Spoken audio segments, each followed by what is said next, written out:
Of course, the Emperor understands the pain of a man rejected by his loved ones. However, Duke Ethan must make a decision before the problems in his family become even more serious. This man has spent his entire life guarding the misty seas in the south of the Empire, while the north is protected by other families. The Emperor will no longer be able to sit back and watch Ethan's family grow in strength. It's easy enough to understand his motives, but the Duke has no right to refuse a direct order. He was tasked with taking a daughter from a weak family as a wife, although Ethan had no intention of marrying at all. It doesn't matter who the bride is, because the Duke still won't be able to enjoy life in this marriage. I would like to believe that she will not run away in the first week, frightened by the eternal cold and fog. But the worst was yet to come when the Duke first saw his future legal wife. It's hard to believe, but the little girl is the very bride the Emperor spoke of. Now Ethan will definitely become famous as the trash duke who wanted to marry a 5-year-old child. In her past life, Natsia was a commoner who couldn't even enter the magic tower. Eventually, she taught herself magic and, becoming the supreme mage, defeated the evil dragon. Only by uniting with allies did this become possible, although the girl was quite strong. However, life then became filled with grief and regret, eventually ending in a second reincarnation. Meanwhile, the court physician recommends boiling medicinal plants for the girl so that she can survive. If Natsia is destined to be the Baron's daughter, the servants must serve everything ready on a silver platter. The problem is that the Baroness refuses to treat the girl with expensive medications because there is simply not enough money for it. She insists that her husband is to blame for his maid's pregnancy and must bear personal responsibility. Natsia was given life in the body of the Baron's daughter, but her mother was an unknown servant. Because the mana around her heart remained at the level of a supreme mage, the child's body couldn't cope. Fearing that the girl's illness was too contagious, the Baroness forbade her to go outside. Gradually, the mana began to absorb the little heart, and Natsia's condition worsened every day. So she endured the pain for quite a long time, until one day she heard the news about her move to another house.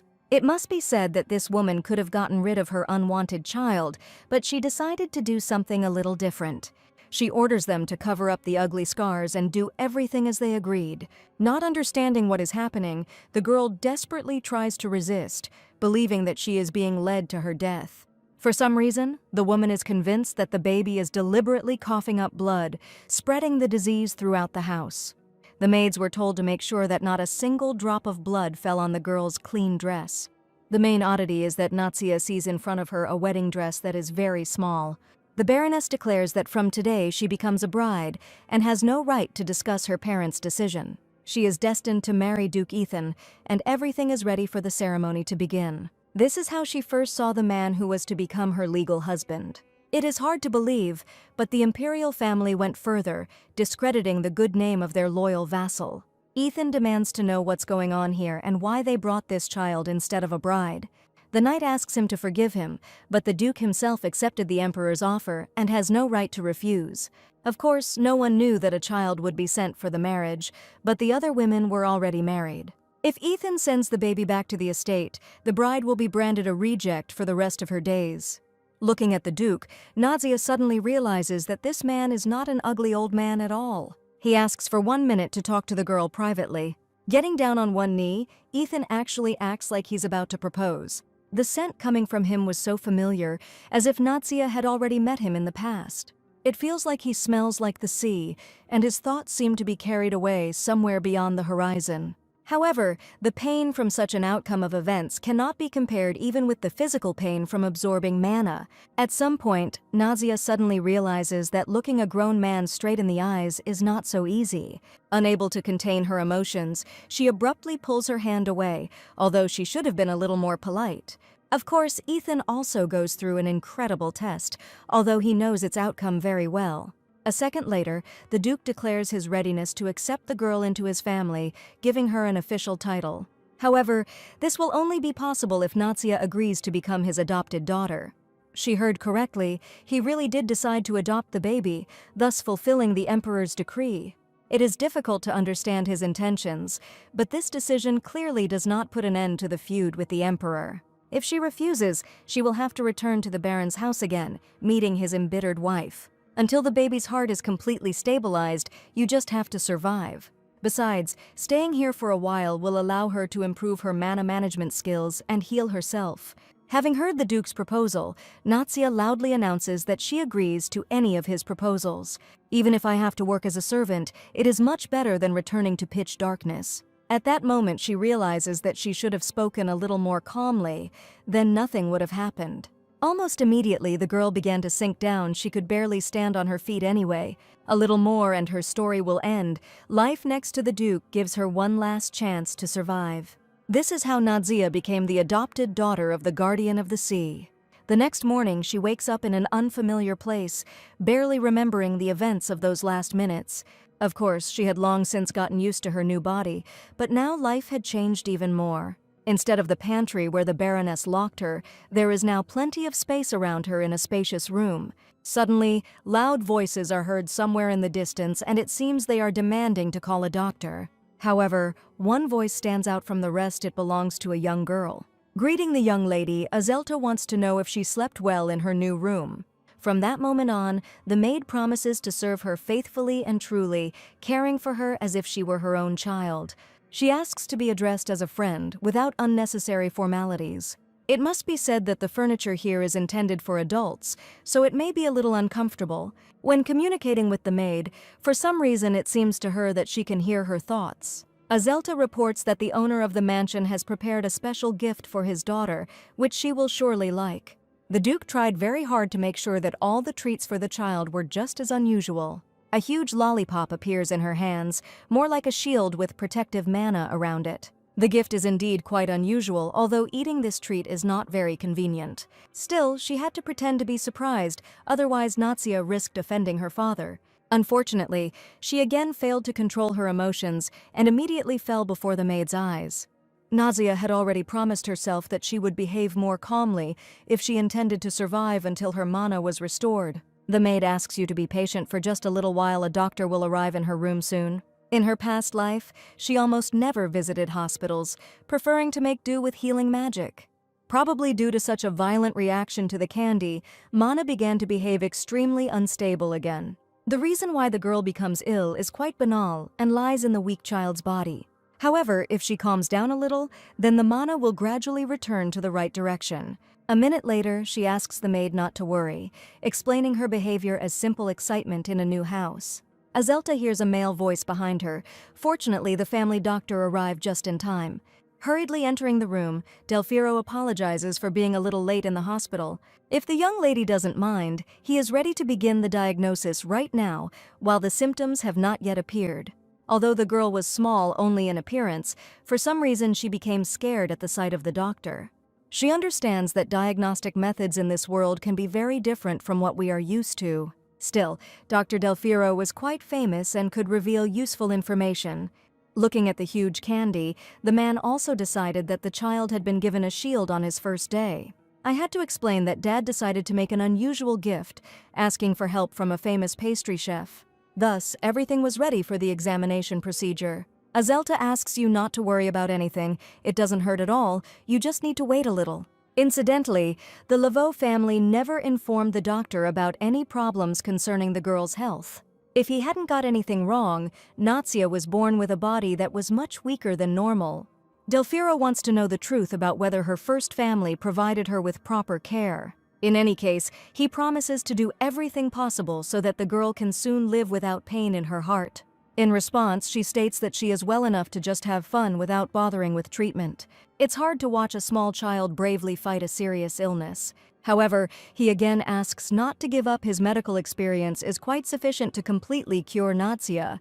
There will be a more detailed examination in a few days, so she just needs to hold out for a while. Wherever she goes, Delfiro recommends taking Azelta with her so that she can provide assistance in time. With these words, he leaves the room. There are still several patients waiting for his visit. Now that the test is over, the girl suggests that her charge return to the Duke's gift. First, you need to arm yourself with a hammer, otherwise it really will be impossible to eat the candy. It's funny how Azelta handles this thing so easily, as if she used to work in a workshop. With one blow, she smashes the candy into pieces, putting on a little show for the little girl. In this form, it looks more like lollipops, although it was much more interesting to watch the work with a hammer. Nadia understands that her maid was a good person. She sincerely cares about the sick child. At the same time, various thoughts are running through the maid's head, but some of them are not entirely clear. For example, she rejoices in the fact that the ducal house cannot do without her help while the child is sick. Although Del Firo was taken with the young lady on his first visit, the girl tries to remain vigilant. Hearing her thoughts, Nadia decides to treat the maid to some sweets while her father is not in the room. She promises that it will remain a secret, but the girl simply has to share her sweets. It must be said that the girl's request sounds somehow special, as if she treats the maid like her own sister. The little girl is sure that in the entire estate it is impossible to find a better maid than sweet Azelta. Such words would touch anyone's heart, even though she had to look after other people's children before. Having thanked him for the treat, the girl assures that this is the most unusual gift of all that she has seen. I wonder how long it will take a child to finish this lollipop.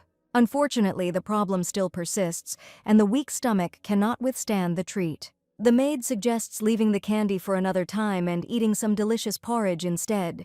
Realizing that the child was being poorly fed in the house, Azelta's anger at the Lavos' family flared up even more. The next day, an urgent letter from the Laveau family arrives at the Duke's estate. Since the squad Ethan had recently sent out had not returned, they were left with only one option. The servant reports that several mutilated corpses were found in the forest several days ago.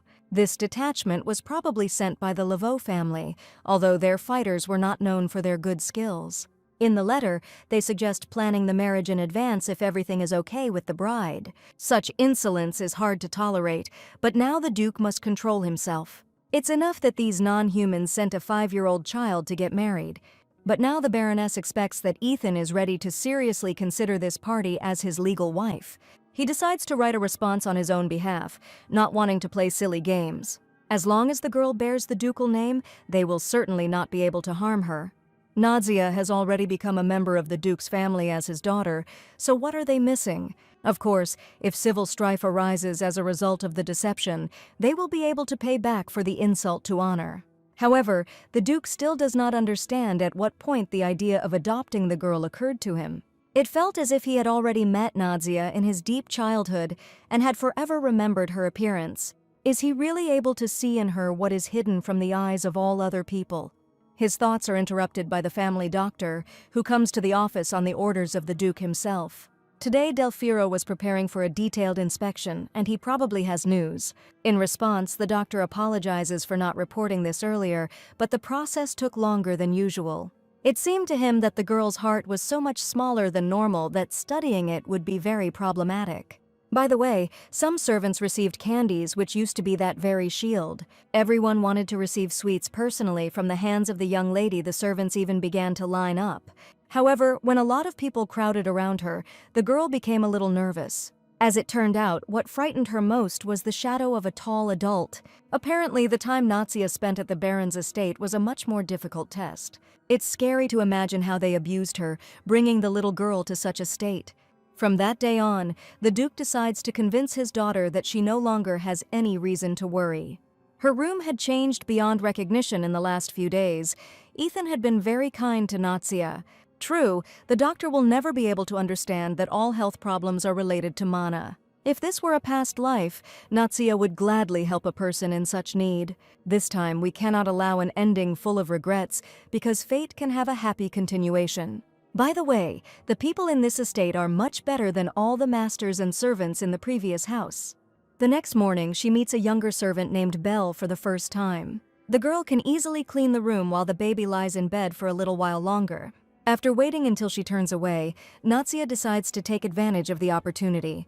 She deftly jumps out of bed, arranging everything as if she had covered herself with a thick blanket. The most opportune time has come to explore the territory where she will live. There were so many rooms everywhere that soon it would be necessary to draw up a detailed plan of the ducal estate. She has plenty of time for this. The main thing is not to give away her real age. 10 minutes later, she manages to get out of the mansion, finding herself near the forest. The places here are mesmerizing. You can admire their beauty for a long time. But if you stand like this all day, the only good chance will be missed. Understanding this, Nadia tries to take a step forward, discovering something that can truly surprise.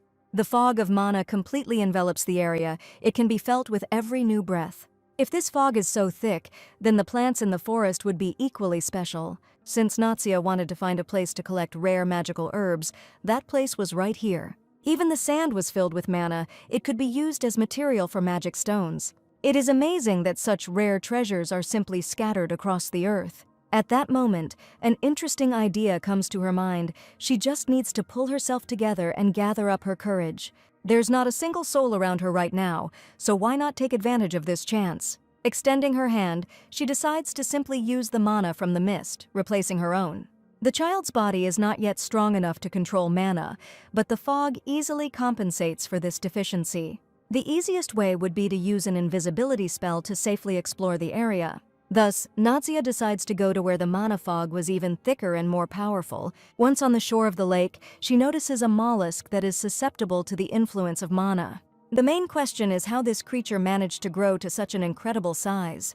If she sees his muscles in front of her, it turns out that they have dried out so much that they are even fit for the table. It feels like the girl didn't end up here by chance and someone had prepared her visit in advance. The first attempt at searching immediately ends in success. All the necessary herbs are here. Perhaps it was all a matter of excessive enthusiasm, but even Natsia's heart felt a little lighter. From that day on, she decides to set up a secret hideout here, where she will prepare magical elixirs. Suddenly, the sky above starts to behave strangely, but it's not the sky at all. For the first few seconds after closing the sink, the girl is unable to understand what is going on. If she's not mistaken, she's now become the unsuspecting victim of this mollusk. First, she just needs to calm down and figure out how to get out of the trap now. However, a moment later, she suddenly sees a strange glowing ball, as if calling the girl to itself. Usually, victims are treated differently, which means someone is trying to be friendly. Taking a closer look at it, Natsia sees no signs of a spell being cast by anyone. The ball formed itself using the ordinary laws of nature. She understands that the journey is just beginning, and giving up at the beginning is simply stupid. Using the mana she absorbed from the forest fog, Natsia gets to work. It took no more than 5 minutes to create a magical seal right inside the mollusk. The shell is excellent for the foundation of a seal that activates detection magic. Now she will immediately understand if someone is close to the shore of the lake. Perhaps this little ball could help if it didn't dodge like a tiny fly. It would be interesting to touch it and understand what kind of mana this glow consists of. Suddenly, Natsia hears loud voices of people coming from somewhere outside the shell. Some of them suggest breaking it right away, otherwise the girl might just suffocate. A minute later, she sees the face of the young girl who promised to always be there. Without wasting any time, Azelta takes the child in her arms, demanding that they be immediately escorted into the house. In less than an hour, they had already reached the estate, where Natsia would be completely safe. The crush around her was even more of a surprise than the closing of the clamshell. The maid explains that this mollusk was of abnormal size due to the absorption of a strange fog. The girl cannot even imagine how much the servants and Duke Ethan worried about her. You shouldn't get too close to such creatures, and especially don't play carelessly inside the shells. In Natsia's past life, she was constantly thrown into the thick of things, so she was not at all accustomed to being cared for. Nobody thought about her life. Besides, this maid simply has nothing to take from an adopted child. After hearing all the warnings, she asks directly what makes Azelta show such concern. The question was rather naive, considering how the sweet creature spoke about it. It's as if she doesn't understand that adults are obligated to take care of children, even if it doesn't bring any benefits. Moreover, just recently the girl gave her something very beautiful, doing it from the bottom of her heart. So now she is obliged to serve the young lady, without wanting to receive gifts in return. This candy really does work wonders if it can connect people's hearts so easily. She decides to share the treat with even more people, so that they too will become closer to her. Right now the girl needs to rest. Azelta asks to go to bed without delaying for conversation. However, this is strange, because the girl definitely used an invisibility spell when entering the forest. In that case, how did they manage to find the little lady in the shell so quickly? The answer to this question will reveal many secrets, but for now it is important to maintain normal behavior. The next morning, she decides to find out something. Only the maid can help with this. But before she could even begin the conversation, someone appeared in the room who would play a significant role in her new life. The girl loudly asks him to come in. This man is tasked with ensuring Natsia's safety. It's okay if the bodyguard seems too gloomy to the girl at first. However, it is worth getting to know him first, considering that he was hired by Natsia's father. Finally, the first bodyguard in her life enters the room with such height, he clearly did not make a mistake in choosing a profession. The young man was so tall that looking at him from below could cause a neck ache. Edmund greets the young lady and her assistant, promising to carry out any order Natsia gives. This man is the bearer of the Mystic Eye and has quite strong mana. The Mystic Eye allows the owner to see the intangible mana hidden from most mages. Moreover, it is the purest mystical eye she has ever seen. If you try really hard, you can read the bodyguard's memories, understanding his backstory. As expected, the invisibility spell has no effect on someone protected by such mana.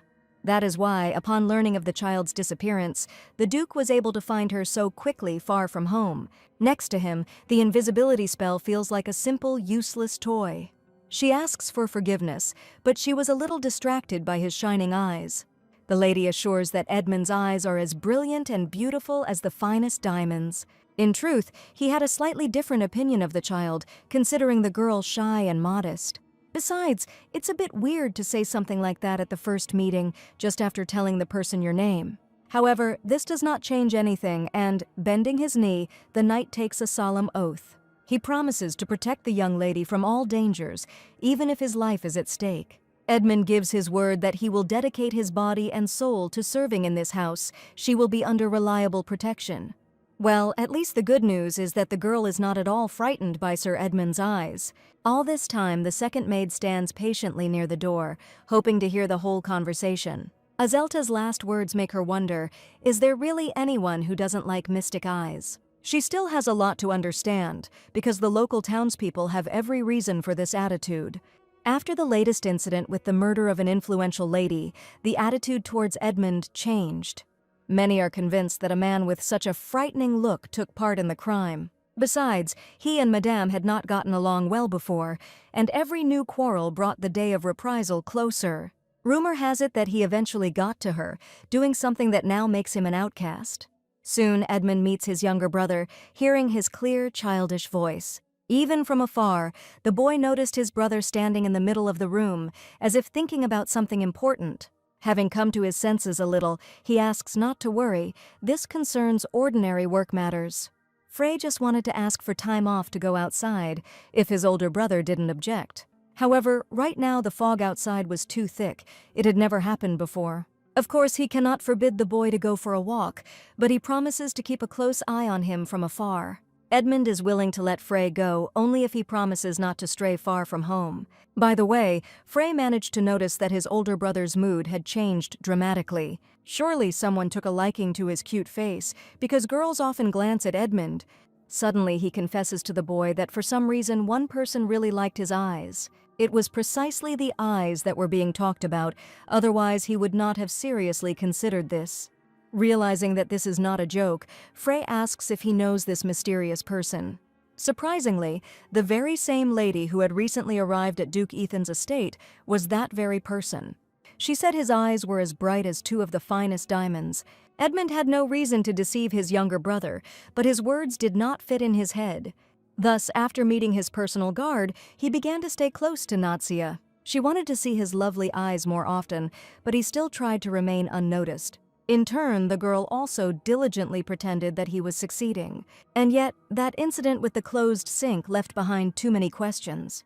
The arriving group was able to open it almost immediately with brute force, even though the mollusk was truly enormous. It's hard to remember if Nadia managed to remove the magical seal she created on the shore of the lake. In case they found her, the girl would simply say that she had nothing to do with her. Returning to the room, the maid offers to read a book if the lady wishes. In response, she asks to get some interesting book with lots of pictures.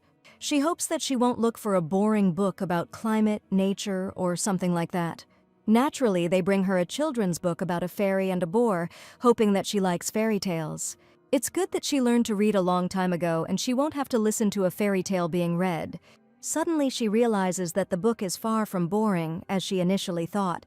It contains a lot of useful information about the emperor, presented in the form of a children's fairy tale. For example, the author tells how Emperor Million imposed a ban on the use of magic. It turned out that the imperial family caught every violator whose magic was the most dangerous. All captured magicians are immediately eliminated and will most likely be executed like other criminals.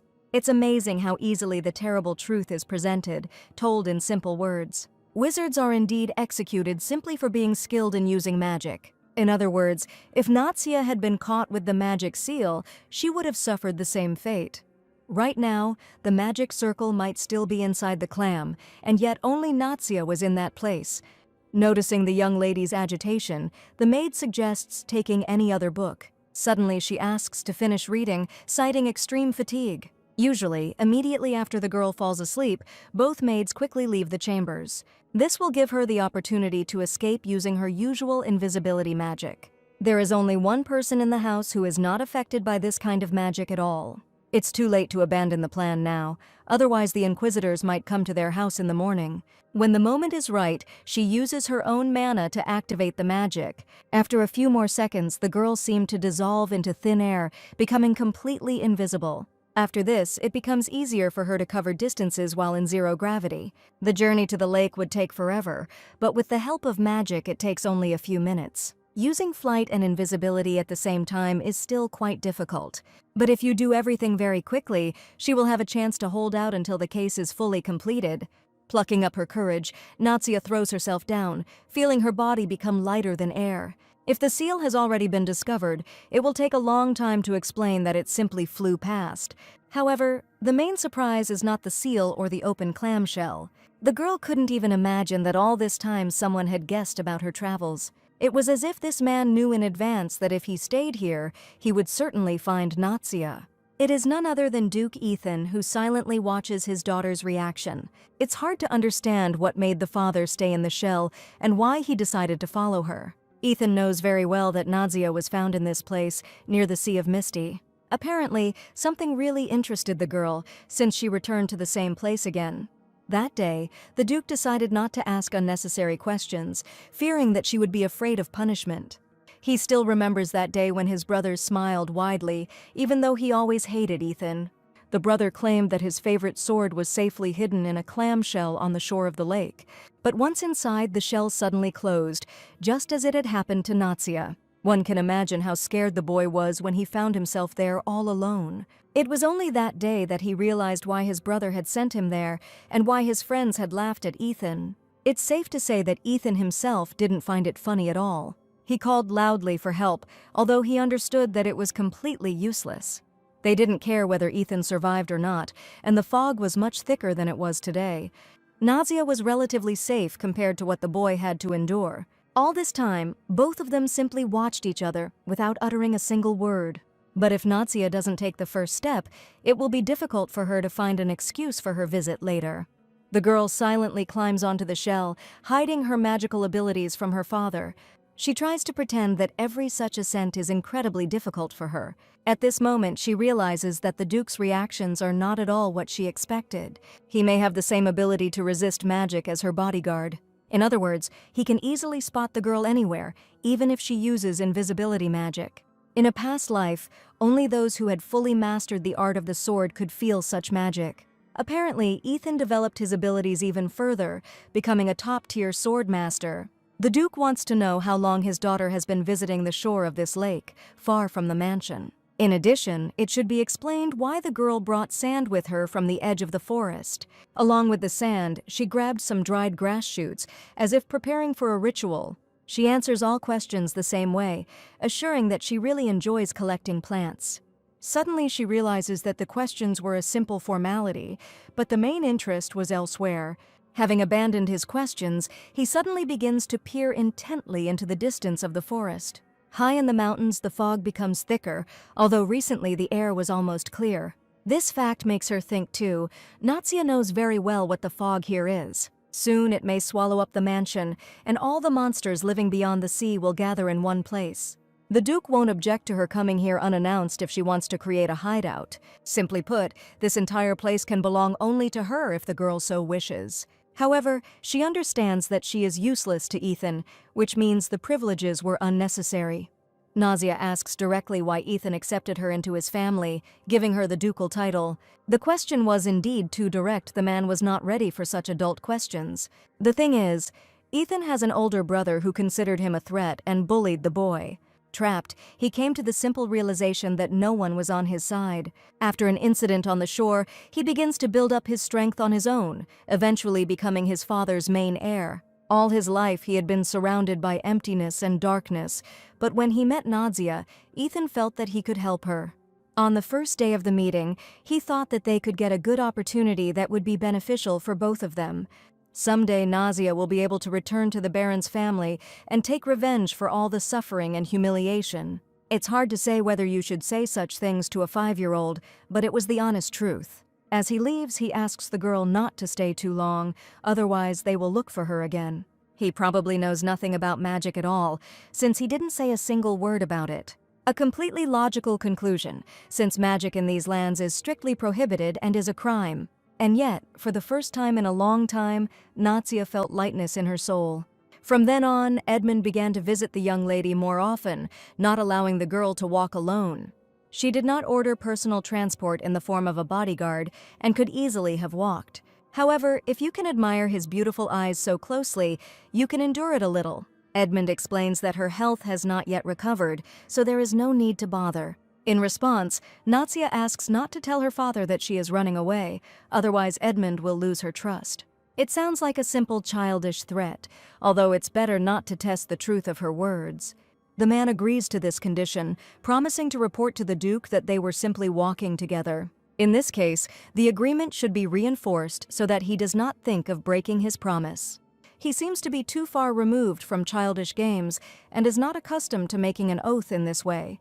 However, Edmund then takes a solemn knight's oath to keep her secret forever. This looks much more convincing, noticeably lifting the little lady's spirits. Some people on the estate didn't need to be reported to know about the violation of the rules. Returning back, the girl had to listen for a long time to Delfiro's comments about her walks.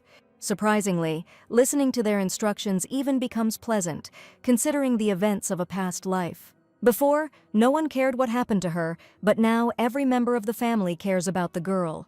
The next morning, the one who changed her life forever appears in the children's room again. Apparently, she was having nightmares. The baby was tossing and turning and was quite tense. He throws her a small bag, hoping to calm Nadia down a little. Looking at his adopted daughter, a whole swarm of conflicting thoughts flashed through the Duke's head. For the first time since their first meeting, he sees her so close. He understands that until she herself feels safe, he shouldn't approach her. In the past, his character was quite similar. Ethan also avoided the people around him. Thorns that are still too small can only harm themselves and are not capable of responding. Only when Nadia fully realizes that they are allies will it be time to talk. And now it is only necessary to occasionally show her that the girl is not at all alone in the estate. On the way to the office, the Duke suddenly announces that he would like to make a doll. If possible, he asks to make the hedgehog after he personally approves the sketch. In response, the assistant promises to organize everything and bring the sketches by tomorrow evening. Hedgehogs must have lived in the interior, but the Duke had never seen one in the wild. Waking up, the girl suddenly realizes that she hasn't woken up for a minute for 2 days. She looked so tired that Azelta didn't dare wake her up. During this time, the fog has moved towards the sea, so now there is a lot of sun outside. You should try to get up at least now to get as much sunlight as possible. Not far from the bed, Nadia notices a tray that was clearly left there for her. The maid reports that the Duke left something on this tray, especially for the young lady. He said he regretted visiting her room without permission and therefore prepared the gift himself. It turns out that Ethan decided to spend his work time just to make the girl happy a little. I must say, it worked. She was really happy with such a funny gift. A simple apology would have sufficed, but he wanted to prepare a surprise. Noticing her thoughtfulness, the maid asks to tell her what has so confused my lady. Strangely enough, her mood actually changed, as if she was planning to use her gift somehow. If this is true, Azelta wishes to be the first to know about this cunning plan. At the same moment, the servant loudly announces the arrival of the family doctor. But right now, the little lady has decided to put on a big show, so Delfiro will have to wait. She creates a beautiful amulet with her own hands from plants and shells given to her by the Duke. In this form, his gift looks even more beautiful. You can even wear it as a real decoration. It really did turn out very beautiful, but the doctor asks me to put my handicrafts aside during the examination. As expected, the knight continues to follow her, doing so more and more unnoticed by his charge. After a boring examination at the doctor's, she intends to show her work to her dad as soon as possible. At some point, Nausea seems to forget that childhood fun should remain in the distant past. Suddenly, she runs into the man Ethan had just been talking about. There is no point in showing the decoration to anyone in this state. All the girl's efforts have gone down the drain. However, what is more important is why this stranger stood so rudely in the middle of the corridor. The smell of his mana is so strong, as if she sees the most powerful mage in front of her. Besides, he looks so much like Ethan. It's as if a mold had been made of the Duke's face. Looking at the girl, Cassian says that he has long wanted to see his new niece. However, before visiting other people's homes, you should ask their owner's permission, right? Ethan warns that the young lady looks unhappy and that he should not stay in the mansion. In response, he continues to claim that he wanted to leave a good impression. There is no need to be angry with your brother who came to visit for the first time in many years. His words sound too ridiculous, because it's easy to guess that no one is happy to see this man here. The Duke orders the knight to keep his sword at the ready, knowing full well how vile his brother can be. He is only allowed to visit the mansion during special family events, but today there are none. Cassian disagrees that having a new family member isn't such an event, meaning he didn't break the rules. He behaves so carelessly in the Duke's house that he risks getting into trouble. Even the girl's gift to her father is considered by him to be ordinary trash scattered on the floor. Ethan is always busy, and Natsia doesn't even have friends, so it turns out he can replace her friend. Unable to listen to this nonsense, she reminds him that she has plenty of friends. The three who stand behind her are her best friends, whom she does not intend to change. For some reason, the man is sure that these things behind her back can never become friends. She is still too young to understand this, so it is better to listen to the advice of her elders. Realizing that he was calling people things, Nausea thanks Cassian for introducing himself. Now her friends must follow the lady, leaving one unnecessary thing alone. No one expected such a bold reaction, but it was impossible to disobey the young lady. Even Ethan was surprised by how cleverly his little adopted daughter played with words. For a long time, Cassian does not move from the spot, thinking over every word of the girl. True, he should not act like the owner while the real owner is around. The Duke reminds that the exile has only 24 hours to visit the mansion. But judging by his brother's expression, right now he's only interested in Natsia's last words. Cassian clearly understands that the phrase about an unnecessary thing was thrown at him by the girl. For a 5-year-old, she is too sharp and can cut with words like a sharp knife. The close servants already understand that 5 minutes ago, the young lady made a powerful enemy for herself. However, she herself would very much like to have another meeting with the scoundrel.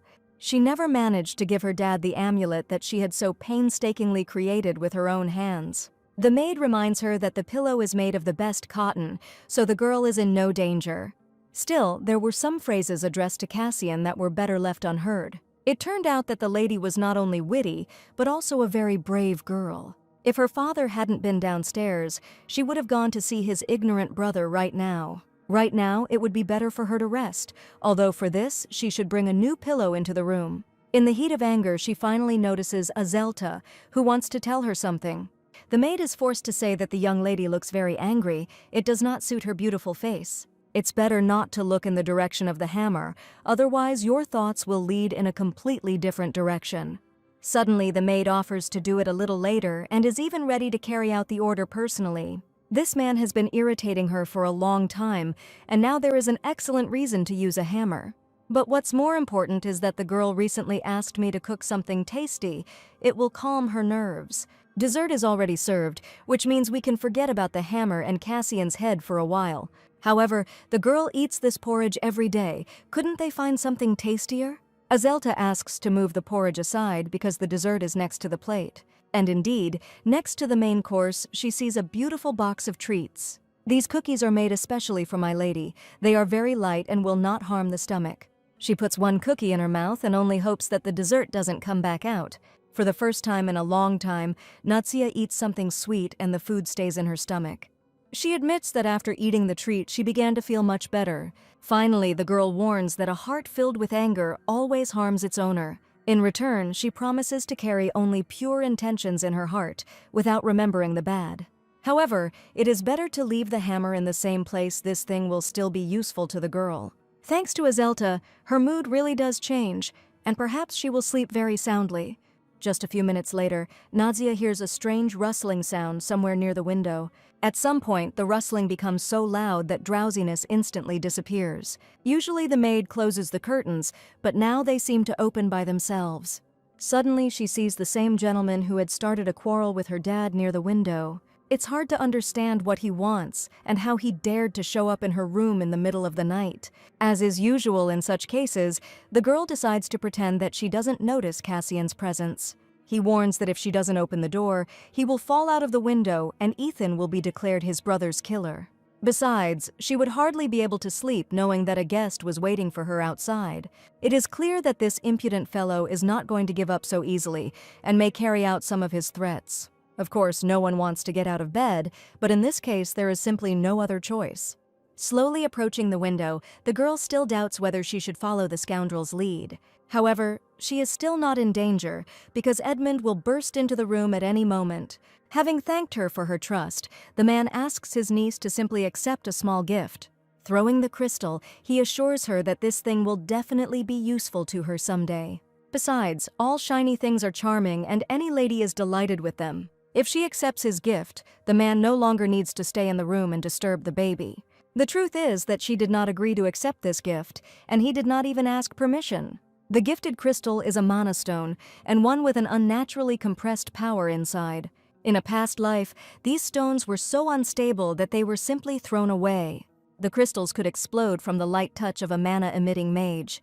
She decides not to touch the stone, instructing Azelta to throw it away with the rest of the trash. But the main question was why Cassian needed to give her such strange gifts. In fact, she had only recently been in a better mood, and then this scoundrel came along. The next morning, Nadia tells the maid about the night visit, showing Cassian's strange gift. Of course, this takes the girl by surprise, because it was also her fault that the person entered the room. The lady demands that the crystal be disposed of immediately before she picks up the hammer again. He threatened her that he would do something very strange if the girl refused to open the window. Hearing these words, the maid hugs her tightly to her chest, understanding what the little girl had to endure. I must say, she did not expect such a reaction at all, because this man is not that dangerous. After all, the room is under 24-hour security, and all she needs to do is call out loud for help. Azelta decides to tell the truth that His Majesty possesses incredible power. Therefore, in the future, she will have to become just as strong to be able to defend herself on her own. But this will only happen in the future, and for now she should not open up to anyone, even if she hears threats. If Cassian were truly a threat, Duke Ethan would have put an end to it long ago. He won't be able to defeat such a strong opponent, and is only capable of doing minor mischief. Nadia didn't expect the maid to worry about her so much.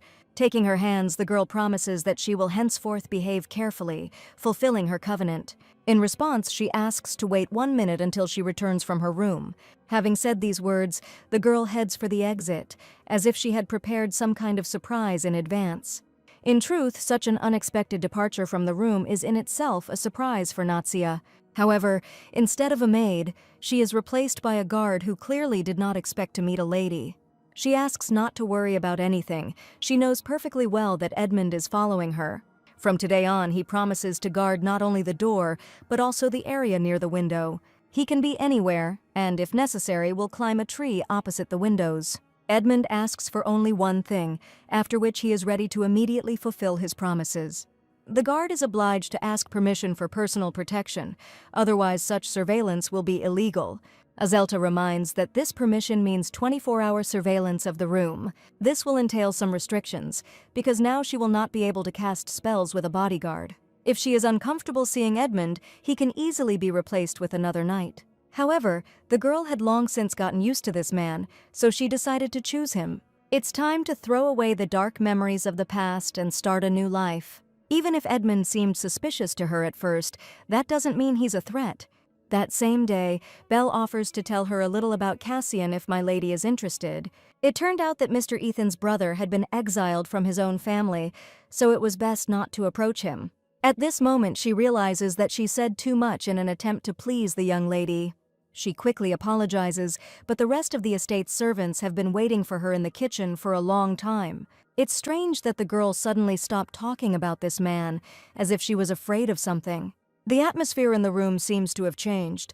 This is not exactly a good time for reconnaissance. We need to choose a more appropriate moment to ask the maid some questions. Sooner or later, she will gather all the necessary information about Cassian and his secret past. Another oddity is the replacement of Edmund, as another knight takes over the service in his place.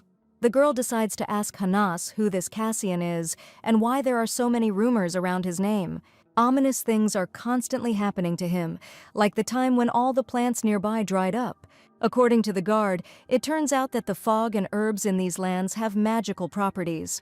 Hanas heard that since childhood this gentleman was a rather nimble boy and could easily climb into a window. In that case, he should have used his talent in some other way, for example, becoming a ducal knight. Soon, Ethan demands to know everything about the night break-in. Of course, the responsibility for the incident lies entirely with the guards. Edmund had orders to protect the lady with his own life, but in the end, he made an unforgivable mistake. Nadia asks her father not to be angry, believing that he is not to blame for the incident. This time it would be fair if he avoided reprimands and severe punishments. After thinking about her request for a moment, Ethan asks her to answer why she is so concerned about Cassian's fate. Apparently, she is specifically looking for people to find out all the information about him. However, she doesn't have to worry about anything as long as her dad is able to provide protection. He tries his best to protect the girl from danger, but Nadia must not let her guard down. The Duke believes that yesterday's incident was a perfect example of her courage and resilience. By the way, the Duke also demonstrates fortitude, although it is time to finally let the child go. At that moment, he hears an urgent message troops have already been sent to the Sea of Fog. They'll have to put the conversation on hold for a while, but they'll be able to resume communication in the evening. Nadia asks to stay for just a few minutes, otherwise work matters may drag on for a long time. As a parting gift, the girl wants to give the same crown that she was unable to give yesterday evening. She made it with her own hands, but it fell apart because of the scoundrel Cassian. It was a pity that it was so small that it got stuck on the top of the Duke's head. However, the point is not the beauty of the decoration, but who gave him this crown. Ethan thanks his daughter for the wonderful gift. He hasn't seen a more elegant piece of jewelry in a long time. The main thing is that for the first time in a long time, Dad actually smiled at her. It must be admitted that, if only for the sake of his smile, it was worth starting this story with the gift of jewelry. After some time, she shares the good news with her friends her father really did like the crown. In response, the maid assures that she had no doubt about the success of the matter and that she herself wears it with pleasure. You need to think about who else you should give jewelry to in order to make the person happier. At this moment, the chief knight's assistant appears from behind, wanting to tell the news. The Duke has issued a new order. It concerns Edmund personally and his closest subordinates. Unfortunately, right now he is forced to leave the estate and go to the Diaz family. At the same time, Ethan ordered that the stone be placed near the estate and that this be done as quickly as possible. When hearing about the stone for the first time, some people don't immediately understand what it's all about. This shouldn't have happened on the first day of personal protection, but Edmund is not to blame for anything. He promises to return to his duties as soon as he returns from the Diaz estate. Something very important must have happened for Ethan to order this. However, this will not take much time, no more than 2 days. Having bowed to the young lady, the guard quickly retreats to the Duke's office. It remains to be seen why there was such a rush and what stone Edmund's assistant was talking about. Azelta had heard that a certain magic stone could disperse fog when it became thick.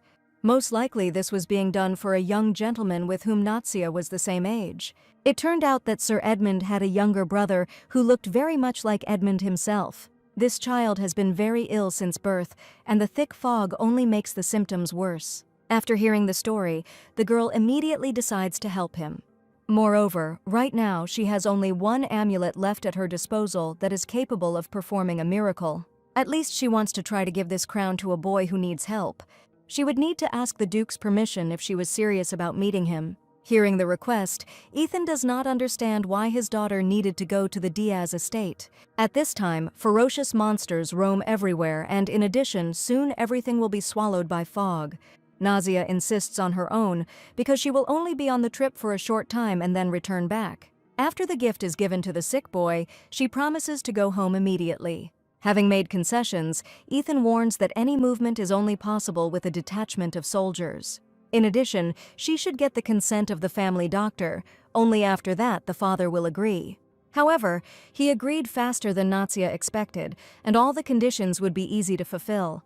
Getting Delfiro's permission is quite easy, and she has long been accustomed to walking with the knights. After thanking her father, the girl asks to send a letter to the Diaz family about her imminent arrival. Ethan had never refused his daughter anything, but she acted as if she was trying to persuade him. He understands that he needs to give the girl a little more time so that she can fully open up. Besides, for some reason she promised to return to the estate immediately after giving her gift. Even after all this time, Nadia continues to address Ethan by his formal title. At some point, he decides to do things differently, ordering her words to be conveyed through a knight. After all, there is nothing wrong with a close relative deciding to visit the family. Even if she is an adopted daughter, it does not make the girl less important. At the same time, Natsia is preparing to fulfill her father's final condition, having secured the doctor's consent. Even before completing the examination, Delfiro realizes that health problems still remain. He is forced to admit that my lady's heartbeat is still too unstable. Without listening to boring assurances, she asks not to continue, otherwise she will not be able to give the gift. However, her stamina may not be enough to travel to the neighboring lands of the Diaz family. Well, the only thing left to do is to give the doctor a small bribe if there is no other way to resolve the issue. She promises to fulfill any wish if the doctor agrees to tell the Duke that she is completely healthy. It is difficult to go against the wishes of a child, even though he will commit a crime. He agrees to accept this beautiful necklace, but nothing can change his decision. And yet, for one trip he is ready to give written consent if she returns immediately. If Nadia becomes ill during the hike, she must report it immediately and not make a secret of it. Finally, her plan came true, although she had to listen to the lectures of a boring doctor to get it. Some time later, a letter with a short description of the patient's condition was already lying in the Duke's office. In the letter, the doctor admits that the girl's health remains at a very low level. Thus, even a short hike can become a serious test for her weak body. If Ethan follows the doctor's advice, it will negatively affect his relationship with his daughter. But by doing otherwise, he takes all the risks upon himself, because the doctor officially refused the girl permission to travel. Sometimes in life you have to make difficult choices when your heart tells you to do the wrong thing. As expected, very soon my lady was ready for the campaign to the neighboring lands, standing opposite the Duke's carriage. It must be said that the carriage is truly very beautiful, as if the Emperor himself were riding in it. The journey will take about 3 hours, during which time she will be able to rest or look outside. If the girl gets tired, Azelta advises simply lying down on the sofa. This furniture will allow her to relax. It felt like she was in a bedroom on wheels. Everything was so comfortably arranged. A second later, she opens her eyes, realizing that someone has carefully covered the girl with a blanket. It turned out that she was really very tired, since she fell asleep right after the start of the trip. They could well have woken her up, because she didn't even have time to look out the window of this luxurious carriage. It turns out she slept through the most interesting part, but the carriage had already delivered them to the Diaz family lands. The maid assures them that there will be something to see once they get to the estate. Upon arrival, the girl is already met by her bodyguard, hoping that the trip went without incident. While he's giving his standard speech, Natsia notices how strongly the room smells of pharmaceuticals. At this moment, the doctor reports an important patient who needs help. Edmund should also go into his room for a while, changing into his knightly uniform. However, she asks not to do this, because after presenting the gift, she intends to leave the estate immediately. Nazia had already heard that his younger brother was the same age, so they could become friends in the future. She promises to come again as soon as he feels better, and to leave a little surprise today. Meanwhile, the servants had already prepared refreshments for the young lady and her retinue. The girl wants to know what happened to Edmund's brother and why the boy became ill. Suddenly she feels mana erupting from somewhere far away. There's clearly magical energy behind the door, which means Edmund is hiding something. He bitterly admits that his younger brother suffered from headaches and heart pains from birth. Bursting into the room, the doctor demands to know how long ago Frey started having seizures again. His unexpected visit startled the young lady a little, but he arrived just in time. Only next time the maid asks to enter a little more quietly, otherwise everyone will start having fits. Besides, you shouldn't discuss the illness in the girl's presence. She's very worried about Frey. Realizing that they are constantly hiding something from her, Natsia demands that they tell her everything immediately. They communicate with each other without any formalities, so why do they make an exception just for her? Delfiro apologizes, but they are the same age and can therefore allow such communication. Sometimes adults say things that are not allowed to be said in the presence of children. Only now does Nadia learn that all of them, including Dr. Delfiro, were the same age. Azelta adds that this guy is younger than each of them, since he was born only in December. This was actually pretty good news, considering she thought Delfiro was an old man. Constant overwork has taken a toll on poor Delfiro's appearance. However, the feeling of strong mana that was seeping through the door still doesn't leave Natsia. The girl asks not to accompany her because she just needs to go to the toilet. This even applies to Azelta. She can handle it quite well without the help of a personal maid. The strange thing is that the little girl doesn't even know where the toilet is in this huge house. Listening to Milady's footsteps, Edmund realizes that she is heading to his brother's room. Meanwhile, she tries her best to remain unnoticed, but her secret has already been revealed. A few minutes later, Natsia finds herself in front of a heavy door that hides the mana behind it. It would be foolish if she didn't find out everything about the source of such a strong, magical emission. Opening the door, she notices a boy emitting powerful bursts of magical energy. There is no doubt that he is the only source of this strange mana. At first, it's a bit scary to watch him. He really does look very sick. As Natsia expected, he had to endure a lot due to severe pain in his heart. The girl understands him like no one else, because she herself suffers from a similar disease. It soon becomes clear that in such a weak state, Frey is unable to communicate. The affliction is caused by mana flows wrapping around the body, manifesting before the full release of magical power. If the mana flows are unraveled, there will be a temporary but quite noticeable improvement in well-being.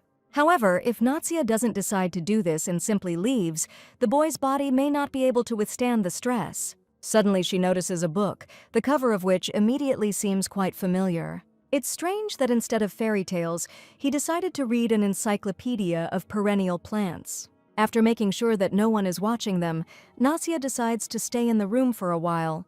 Observing forest herbs has long been her usual pastime, but how does Frey know about this? Born sick, he probably never left the boundaries of his native estate.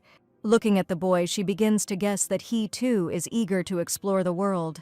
It's a pity that he can't hear anything and can't answer her questions. However, someday they will be able to talk about this and continue their research together. And now this will remain their little secret, which outsiders cannot know.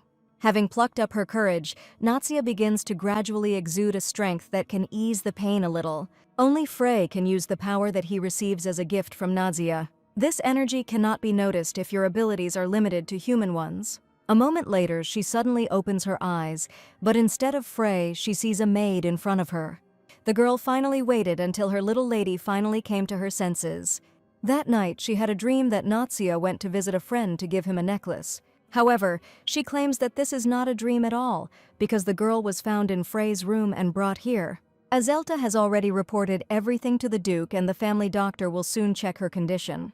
Meeting with a doctor immediately after being overtired was not in the young lady's plans. They must have been very surprised to realize that she was able to find Frey's room without anyone's help. Unlike many others, this boy understood perfectly well what it meant. He was overjoyed to hear that the Duke's daughter was the same age as him. Sometime after this incident, Frey decides to begin studying practical magic himself. However, the result is rather disastrous, plunging him into a deep sleep once again. If he was going to die early anyway, he wanted to show himself in a good light. Deep down, he didn't ask God for too much and just wanted to take a walk with his girlfriend. Natsia understood everything correctly. He really wanted to explore the world with her. It must be said that she did everything possible to help the unfortunate boy in some way. Words that they should keep the meeting secret were overheard by Frey. He watched her with a completely different gaze, although from the outside he seemed like an ordinary sleeping child. After that incident, his feelings changed so much, as if he had received a new body. It's hard to tell if this vision was due to illness, but the body really does feel completely different. The boy feels much better, as if the illness has left his body, evaporating into thin air. Seeing his brother, he asks him to tell him what happened to him that night and whether Nadia was here. Surprisingly, the girl was actually there, promising to return as soon as he recovered. Frey asks to describe her appearance in a little more detail, without leaving out a single detail. Today, Edmund hears some strange questions, although he has no trouble answering them. After a while, he notices an encyclopedia, open and left on the table. The boy remembers that he definitely didn't have time to read this page, so who opened it? It turns out that what he saw was not a dream, and even the girl's appearance is already known to Frey. Next time he will come to her himself, but for now she needs to rest a little and gain strength. As Nadia promised, immediately after presenting the gift, she returns to the Duke's estate. However, Delphiro warned that she should report immediately if she got worse. All this time, Ethan did not say a word, silently watching his unusual daughter. Having prepared a stethoscope, the maid offers to act as an assistant during Nadia's examination.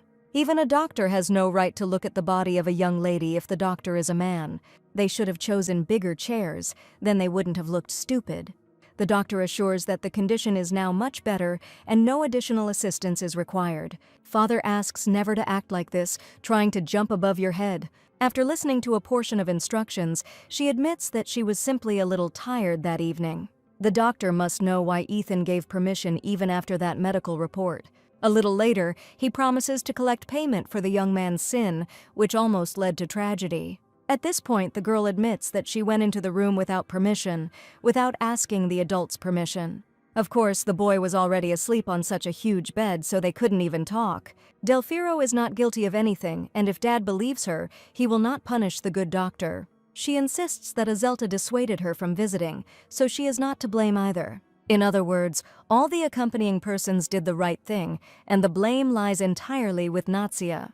Ethan is glad that his daughter is acting so selflessly, but it can't be ignored. Usually, no one wants to take the blame for an incident that occurs. When disaster strikes, there is no one to hold accountable for the mistake made. In that case, he decides to act a little differently since she began to protect the servants. Until the fog clears completely, the Duke forbids the girl from walking near the estate. He hands the maid an envelope, which should be given to the child after a good rest. At this point, Ethan decides to end the conversation and move on to more important matters. Once they are sure that he has left, some of the servants realize that they are very lucky. If the brave girl had not stood up for them, the punishment might not have been limited to a reprimand. However, the girl herself held on with all her might, convincing her father not to impose punishment. Ethan speaks more like a strict leader than a family member and caring father. His words about punishment sounded quite scary, although it only applied to Nadia's servants. The decision to limit walks will be made only after a doctor examines her health. In fact, he does not punish his daughter at all, but tries with all his might to protect her from the worst. However, the girl is confident that care can be shown a little more gently. Sometimes the Duke makes a face as if he is about to kill someone. At this moment, Azelta hands over the very envelope that the Duke ordered to be given to his daughter. It is strange that neither the sender nor the recipient of this letter is indicated on the envelope. Only after opening the envelope does she suddenly realize that this letter was written by Duke Ethan himself. In other words, he decided to tell her something important that he had not been able to discuss with his daughter before. Much time has passed since the girl's adoption, but the Duke still maintains his distance. If she is officially recognized as the Duke's adopted child, then why send letters? However, already in the first lines of the letter, Duke Ethan asks to call him Dad. Having read the letter to the end, the girl asks to put her father's letter aside and keep it in a drawer. She doesn't know what to write yet, but she needs to give an answer as soon as possible. It's a little strange to read something like that from the Duke, but it's even more strange to call this man your father. For a long time, Nadia tries to come to her senses, completely unaware of the servants who entered. The doctor likes her much better this way because there is not a trace of illness on the girl's face. Fortunately, she really did begin to feel much better, and the conversation with the Duke was softer. And yet, he demands a full report of the trip, including all the complaints from the little girl. The doctor is forced to upset the Duke a little, but the girl shares her secrets only with the maid. Lately, she falls asleep as soon as she gets into her nursery. Today, news arrived at the estate about Cassian's return, although Nadia has no intention of changing her plans. The fog from overseas covers the mansion once a year, and today there was a thick fog outside. In this place, she has nothing to fear, because strong magic resistance perfectly protects against the fog. Azelta reports that other houses, including the Diaz family mansion, are completely covered in fog. The fog clots can easily penetrate the house, so she wants to know what is happening to the boy now. Edmund receives messages every day. Frey writes in them that he has become much better. It was all thanks to Natsia visiting him that evening, inspiring him with hope for the best. According to the Knight, the fog hasn't yet affected Frey, but the mana channel may close again soon. Meanwhile, Edmund recently said that he was able to see beyond the sea fog. Azelta asks to tell more about this because it is known that something huge is hidden behind it. Although the fact that Edmund has a mystic eye does not mean that he sees absolutely everything. And yet, the girl will be happy if this night shows her and Azelta something unusual. When she gets a little stronger, Nadia promises to start doing sports so she can go to the sea herself. Right now, the maid advises thinking about restoration, otherwise the dream will remain just a dream. In the Baron's family, they always tried to avoid strangers as much as possible. But here, as Natsia's health improved, she began to appear more and more often outside the estate. The maid played an important role in the restoration, trying to please the young mistress. Looking at their joy, Ethan seems to see himself when he too knew how to enjoy every day. Although he is still bothered by the thick fog, he tries not to think about the bad and to communicate with his daughter more often. Having summoned Delfiro, the Duke orders that new shoes be prepared for the child for daily walks. For some reason, she wears the same slippers, although she has more than 10 pairs of shoes in her wardrobe.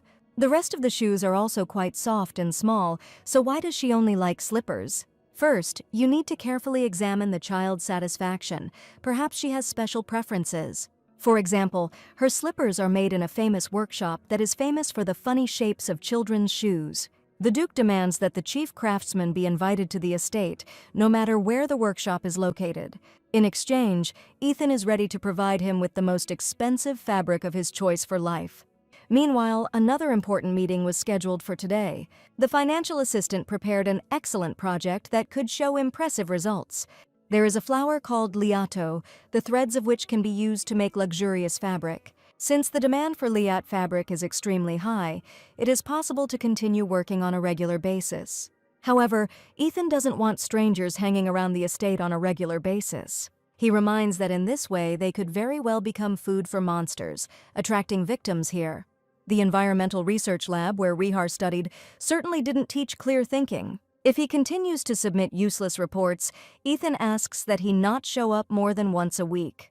In this mood, the young man was forced to leave the office, although he hoped to please the Duke. From that day on, he was evicted to an outbuilding next to the mansion, deprived of a comfortable room. Near his office, he notices 2 colleagues loudly arguing about something. Upon seeing the financial assistant, both rivals briefly pause to greet Rihar. The dispute is that the last report rightfully belonged to the girl, but her friend cunningly got ahead of her. In addition, she received a candy from the hands of the young lady, which speaks of favor. To calm them down, Rihar suggests determining the winner with a simple game, in which he will be the judge. This is a fairly well-known game where you have to show rock, paper, or scissors with your hand. However, since Rihar himself becomes the winner, it turns out that he is entitled to the candy from the lady. By taking the reward, the young man receives a small consolation after his exile. If the Duke had not sent him into the outbuilding, he might have received this candy from the hands of the young lady. Every member of staff seems to dream of meeting Natsia in person, as it offers many advantages. Strangely enough, after finishing his report, Ethan again sent a man to him with a special assignment. Delfiro came to discuss the very same liat fabric, the production of which he proposed. Thus, his efforts were not in vain, and the Duke really liked the proposal. At first, the young man could not believe that his project would be launched. Delfiro assures that nothing bad will happen, even if the project ends up being unprofitable. When both of them disappear behind the office door, the conversations die down for a while. However, after a few minutes, the guys again hear a voice similar to Rihar's jubilant cry. It was hard to understand what was going on behind the door, but the Duke was able to please him with something. As expected of Duke Ethan's residence, the mansion was quite spacious. Nadia had heard that there were places here where entry was always prohibited due to magical fog. The maid knows that this place is called the Sanctuary and that it is closed 365 days a year. Usually, family valuables are kept in such places, which means you should try to get there. Azelta suddenly announces that entry is closed to everyone, but not to the Duke's closest relatives. Since she is a member of the family, there is nothing in the mansion that she is forbidden to see. Having learned about this, the little girl is eager to find out what is in the main sanctuary of the estate. It turned out that all the treasures left by the past dukes were collected in this very place. Edmund once visited the sanctuary while making a full tour of the grounds with Duke Ethan. He assures that there is nothing strange in her curiosity because family members should know their ancestors. However, before going there, she decides to do a little preparation for visiting the sanctuary. If Edmund is right, there will be found not only the treasures of the ancestors, but also items from the Misty Sea. This place will become the best laboratory for her magical research. She invites everyone to play a little, although they are long past childhood. The girl asks to bring a beautiful box that can accommodate some things.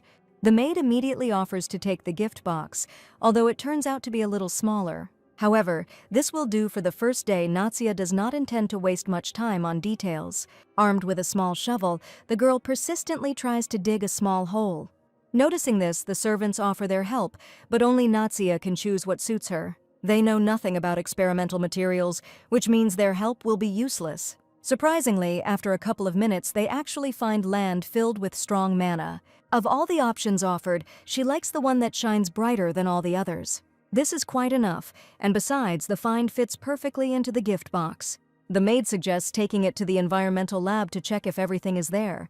Dad won't know the mud is filled with mana anyway, so Azelta shouldn't worry. Noticing the knights, Natsia reminds them that outsiders are not allowed into the sanctuary. It turned out that the servants required to accompany the young lady had access during their visit to the sanctuary. Having completed the first stage of work, she returns to Duke Ethan's study. Now the father is very busy, but for the sake of his daughter, he can take a break from work for just a few minutes. Realizing he can't get out of it, Ethan briefly asks what question is bothering her. The expression on his face was enough to scare her, but she only wanted to go on a picnic at the estate's sanctuary. She asks her dad to join her because this will make their little research more interesting. It's hard to refuse your daughter, even when she really has a lot of worries on her mind. Realizing that he has been silent for too long, she begins to assure him that Ethan may well refuse. However, a second later, the girl unexpectedly receives consent if the picnic does not last until late in the evening. Moreover, Ethan wants to be personally involved in the preparation of the event. He begins to act so actively, as if he were preparing for a real war. However, this attitude is much better than his constant muttering about work matters. Standing in front of his daughter, he admits that Natsia has long become an integral part of his family. The Duke intends to make this day her new birthday, if she so wishes. The ducal family actually doesn't know Natsia's date of birth, so the day was never celebrated. Of course, this proposal was well received, and it will be fun to combine the two events at once. The Duke warns that during the foggy season, entry for outsiders is strictly controlled. However, for Natsia, the most important thing has already happened, because Dad is no longer angry about unauthorized walks. Every day he worries more and more seriously about his daughter's words, afraid of missing every detail. If she wants anything else, you should say so right now. Finally, she directly asks her dad to allow the sick boy to attend her birthday party. Instead, the maid decides to answer herself, reminding him about the restricted entry for outsiders. Usually, at this time, no one can enter the mansion except those appointed as escorts. Natsia wanted to take this opportunity to bring Frey to the mansion. But after this request, the atmosphere in the room changes dramatically. It seems that she will be forbidden to do this. The girl decides to go all the way, reminding her father of his own words about any request his daughter might make. After all, if he wanted to throw the birthday party himself, Ethan simply had to make concessions. This boy needs not only the help of a doctor, but also the care that Natsia can provide. There is no escaping this girl. The Duke promises to conduct a strict check. If Frey can pass it, he will be allowed entry into the mansion and consequently into the family sanctuary. Natsia suggests conducting the inspection a little later, when the thick fog has completely cleared. The maid must upset her, but the fog will only clear in a month. Unexpectedly, the Duke promises to arrange everything as his adopted daughter wishes. If she's so confident in this boy, he's willing to take the risk and see how it all ends. Besides, after the picnic you can invite this boy and arrange an additional banquet. Thus, as long as the girl feels well, she is allowed to do whatever she wants. However, today it's worth going to bed early, otherwise the family doctor will scold me again. It turned out that Delfiro had not left the estate, having decided to stay here for a while. He explains that he initially decided to wait for the young lady for a short conversation. It seems that the conversation will be followed by another examination procedure, although the girl does not feel any pain. She saw with her own eyes the syringe in his small bag, hoping that it was not intended for her. Unfortunately, the doctor actually decided to give her a painful injection right on her birthday. The doctor assures that the injection will be no more painful than the bite of a small mosquito, but she has heard something like this before. To make sure the girl is completely healthy, Delfiro needs her blood. The doctor asks her to trust him, even if the sight of the needle seemed too frightening to her. After the injection, delicious treats prepared especially for the brave girl await her. The maid confirms his words, reminding him that she didn't get a single piece. Well, if she's ready, Delfiro can begin the simple blood drawing procedure. He will not bother her anymore for 10 days, because all other procedures have already been carried out. Suddenly, Nadia notices a funny teddy bear embroidered on a bag of syringes. In this way, he wanted to change the tense atmosphere a little so that she would not be afraid of injections. The most interesting thing is that Delfiro made this bag with his own hands, although he was not asked to do so. He is still confident that in one moment everything will be over and the girl will not have time to feel pain.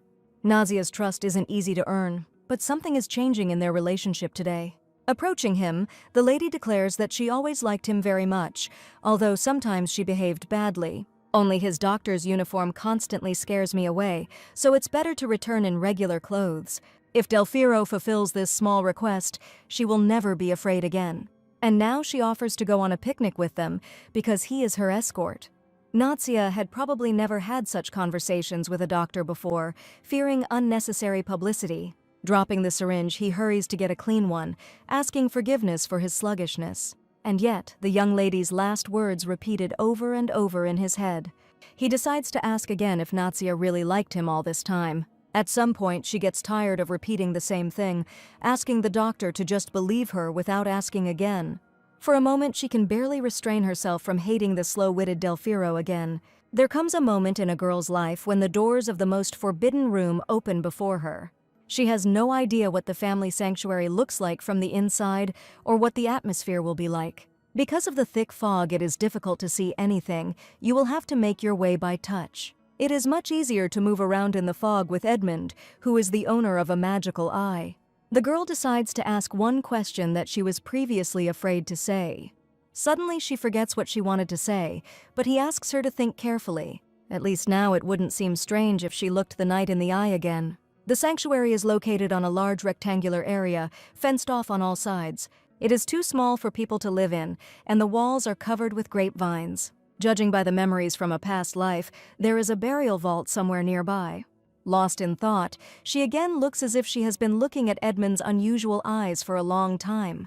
She is curious to know who created the sanctuary and what it was like before. Ethan explains that this place belonged to his family for a long time and was used for rituals. Almost all records of the sanctuary have been lost, except for a will left by the first Duke. The will states that it can be used as a last resort if monsters come calling. Listening to her father, Nadia seems to forget that she is in the body of a 5-year-old child and can know such things. However, she cannot pretend that she does not understand a single word. The Duke decides to say it differently so that the little girl can understand the information. Simply put, when family members are in danger, you need to run to the sanctuary as quickly as possible. This tone is a little alarming. In general, she has no problems with logical thinking. Ethan initially planned to go into the underground passage, but then decided not to risk it. There are still too many variables, which means the path through the dungeon is too dangerous. If Nadia insists, he is ready to allow a visit to the environmental department. It's strange to hear from the outside that a 5-year-old child is interested in environmental issues. Today, Nadia will see that very stone that absorbs excess fog. However, it is unclear where the magic stones come from if magic is forbidden in this world. Because they are hollow, these stones absorb the fog like a dry sponge. The fog only comes out a little but does not pose any threat to health or life. For the first time in a long time, she again finds objects that deserve close examination. It must be said that there are plenty of stones here, even if she decides to collect them. When the magic stones absorbed all the mana, the vision instantly cleared. She no longer needs special accompaniment to discern certain details. The main interesting detail is the fact that everything is already ready for a picnic by the time they arrive. The father made sure that his daughter did not waste precious time on routine preparations. She also finds funny toys that look like her slippers. If you look closely, this soft toy looks so much like slippers, it's as if they were created by the same master. She's very cute, but who came up with the idea of making a toy like this? Noticing the doubt in her gaze, the Duke decides to replace the toy with a better quality one. He thinks the eyes are too different, as if it was created in a cheap workshop. However, he forgot to ask the opinion of the one for whom these cute toys were intended. Next time it would be better not to do this, but now the girl is asking for the toy to be returned. Realizing that he was a little hasty, Ethan suddenly changes his mind, finding her rather unusual. Ethan will love any of them if his daughter likes the toys. He chose the sketches for the toys himself, and now he sees the master's finished work for the first time. Besides the funny teddy bears, there is another one. For example, the snake on the table was also not real. Judging by Natsia's appearance, she liked the latter the least. She wouldn't want to play with a poisonous snake. Upon hearing the refusal, Ethan orders the servants to immediately get rid of the snake, leaving only the bear. At the same time, the maid decides to get rid of all the unnecessary junk, leaving the heavy stuff for the men. All this time, Delfiro does not calm down, carrying some papers with him and leaving detailed notes. Looking at him, it seems as if he is recording every detail during their walk. At this moment, something else catches her attention. She just needs to look a little closer. She claims to have found a real treasure for her environmental research. Traces left by the unknown creature may still contain traces of mana. It would be better if she looked into it carefully in the lab when she got back. First of all, it is worth pouring some sand, endowed with strong mana. As expected, the sand immediately sticks, as if the particles are drawn to each other. She had definitely stumbled upon traces of mana. The only question was who had left them there. It turned out that Dad had prepared for the picnic even more thoroughly than Natsia had expected. Having moved the furniture, the maid helps her climb onto the sofa, so that it will be much more comfortable for her and her dad. They probably still think that for a little girl this is just a funny game. They don't understand how important research is and what it can give to the modern world.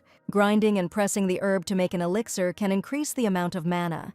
And then, to find the source of the unusual mark, all that remains is to apply 1 drop of juice.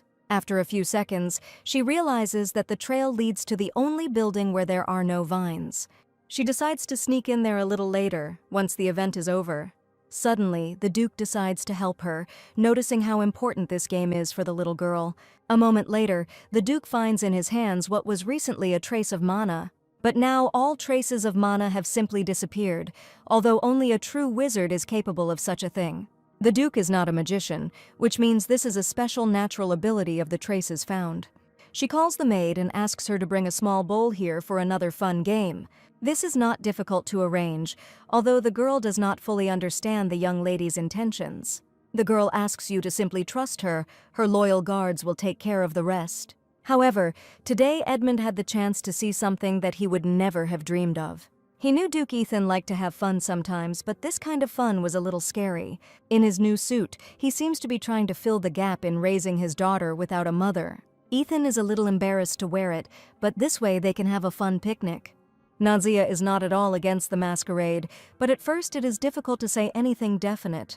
At that moment, the cherished word itself bursts from the girl's lips, and this is exactly what Ethan asked for in the letter.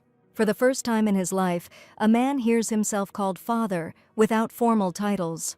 Nadia herself was a little taken aback. She didn't want to call him that at all. In his letter, the Duke devoted many lines to this request, convincing her that she had long since become a member of the family. And now, they look at each other completely differently, gradually getting used to the new. It must be said that the costume also played an important role, removing the barrier between father and daughter. In response, the Duke timidly calls the girl his daughter, hoping that she does not regret anything. If it weren't for the picnic they had with Ethan, they might have continued calling each other by their old names. Nadia had never experienced similar feelings in her past life. Her biological father called her his daughter only when it was advantageous to do so. This is why a feeling of awkwardness for the spoken word arises in the girl's soul. Meanwhile, the Duke decides to continue the fun by completing a small experiment. By all logic, this should increase the mana level, but instead the mana flow slowly fades away. The experiment needs to be stopped immediately. The girl asks to give her what is on the plate. It's strange, but she asks about it as if she is worried about her father's safety. Ethan reminds her that the girl can call him that at any time. This relationship should continue beyond the childish fun of a picnic. Without even hearing his words, she suddenly loudly calls Ethan her dad, as if overcoming old obstacles. It is clear that this treatment is not easy for Nadia, but she does not intend to return to the past. Now Dad has to answer the question of what the grass in her hands is called. Realizing that she is holding cilia, another incredible idea comes to mind. It is known that cilia can only be found in the southern seas, which is why it is so difficult to obtain. To prepare it, a special recipe is required, which the imperial chef definitely has. If there is even the slightest chance to save a human life, the doctor is obliged to help. The herb the good doctor spoke of is found here in great abundance. Although the ducal family considers it a weed, it is sometimes grown for special purposes. What's most interesting right now, though, is how strangely she reacts to the fog. Nadia states that she wants to find out all the information related to this unusual herb.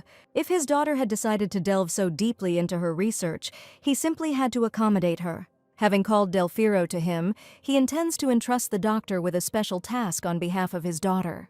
Ethan orders the order to be relayed to all personnel in the Environmental Research Department. They should prepare a briefing about this plant and present the information in a language that any child can understand. Just in case he decides to clarify how much detailed information the young lady needed. In fact, she needs to know literally everything, but she must not reveal her real age. I wonder what the required amount of knowledge is for an average 5-year-old child. If it were up to Nadia, she would simply ask them not to filter the information and to tell her everything she could find out. For research, you need to use all the tools without missing the slightest detail. This answer is quite understandable to any adult, unlike 5-year-old girls. As expected, the assistant had no questions left except where Nadia came from. In a past life, this kind of speech was habitual, and we need to find out whether it will work now. The Duke understands that his daughter is more interested in research than childish dress-up games. With her thirst for knowledge, it's time to get a good teacher who is capable of working with child prodigies. At this moment, she asks her dad to do the same thing he did a few minutes ago. Suddenly, it seemed to her that the Duke smiled, and then immediately hid the smile. Perhaps it's worth moderating her desires a little, otherwise her father will consider Nadia a spoiled child. And yet, today she is allowed a little more than on ordinary weekdays. After some time, the Duke grinds up all the sand that the girl brought with her. As a result, any mana Ethan touched consistently backfired. This discovery makes us take a fresh look at familiar things and continue our research. Having forgotten herself, the girl almost regretted not having taken the doctor's recommendations into account.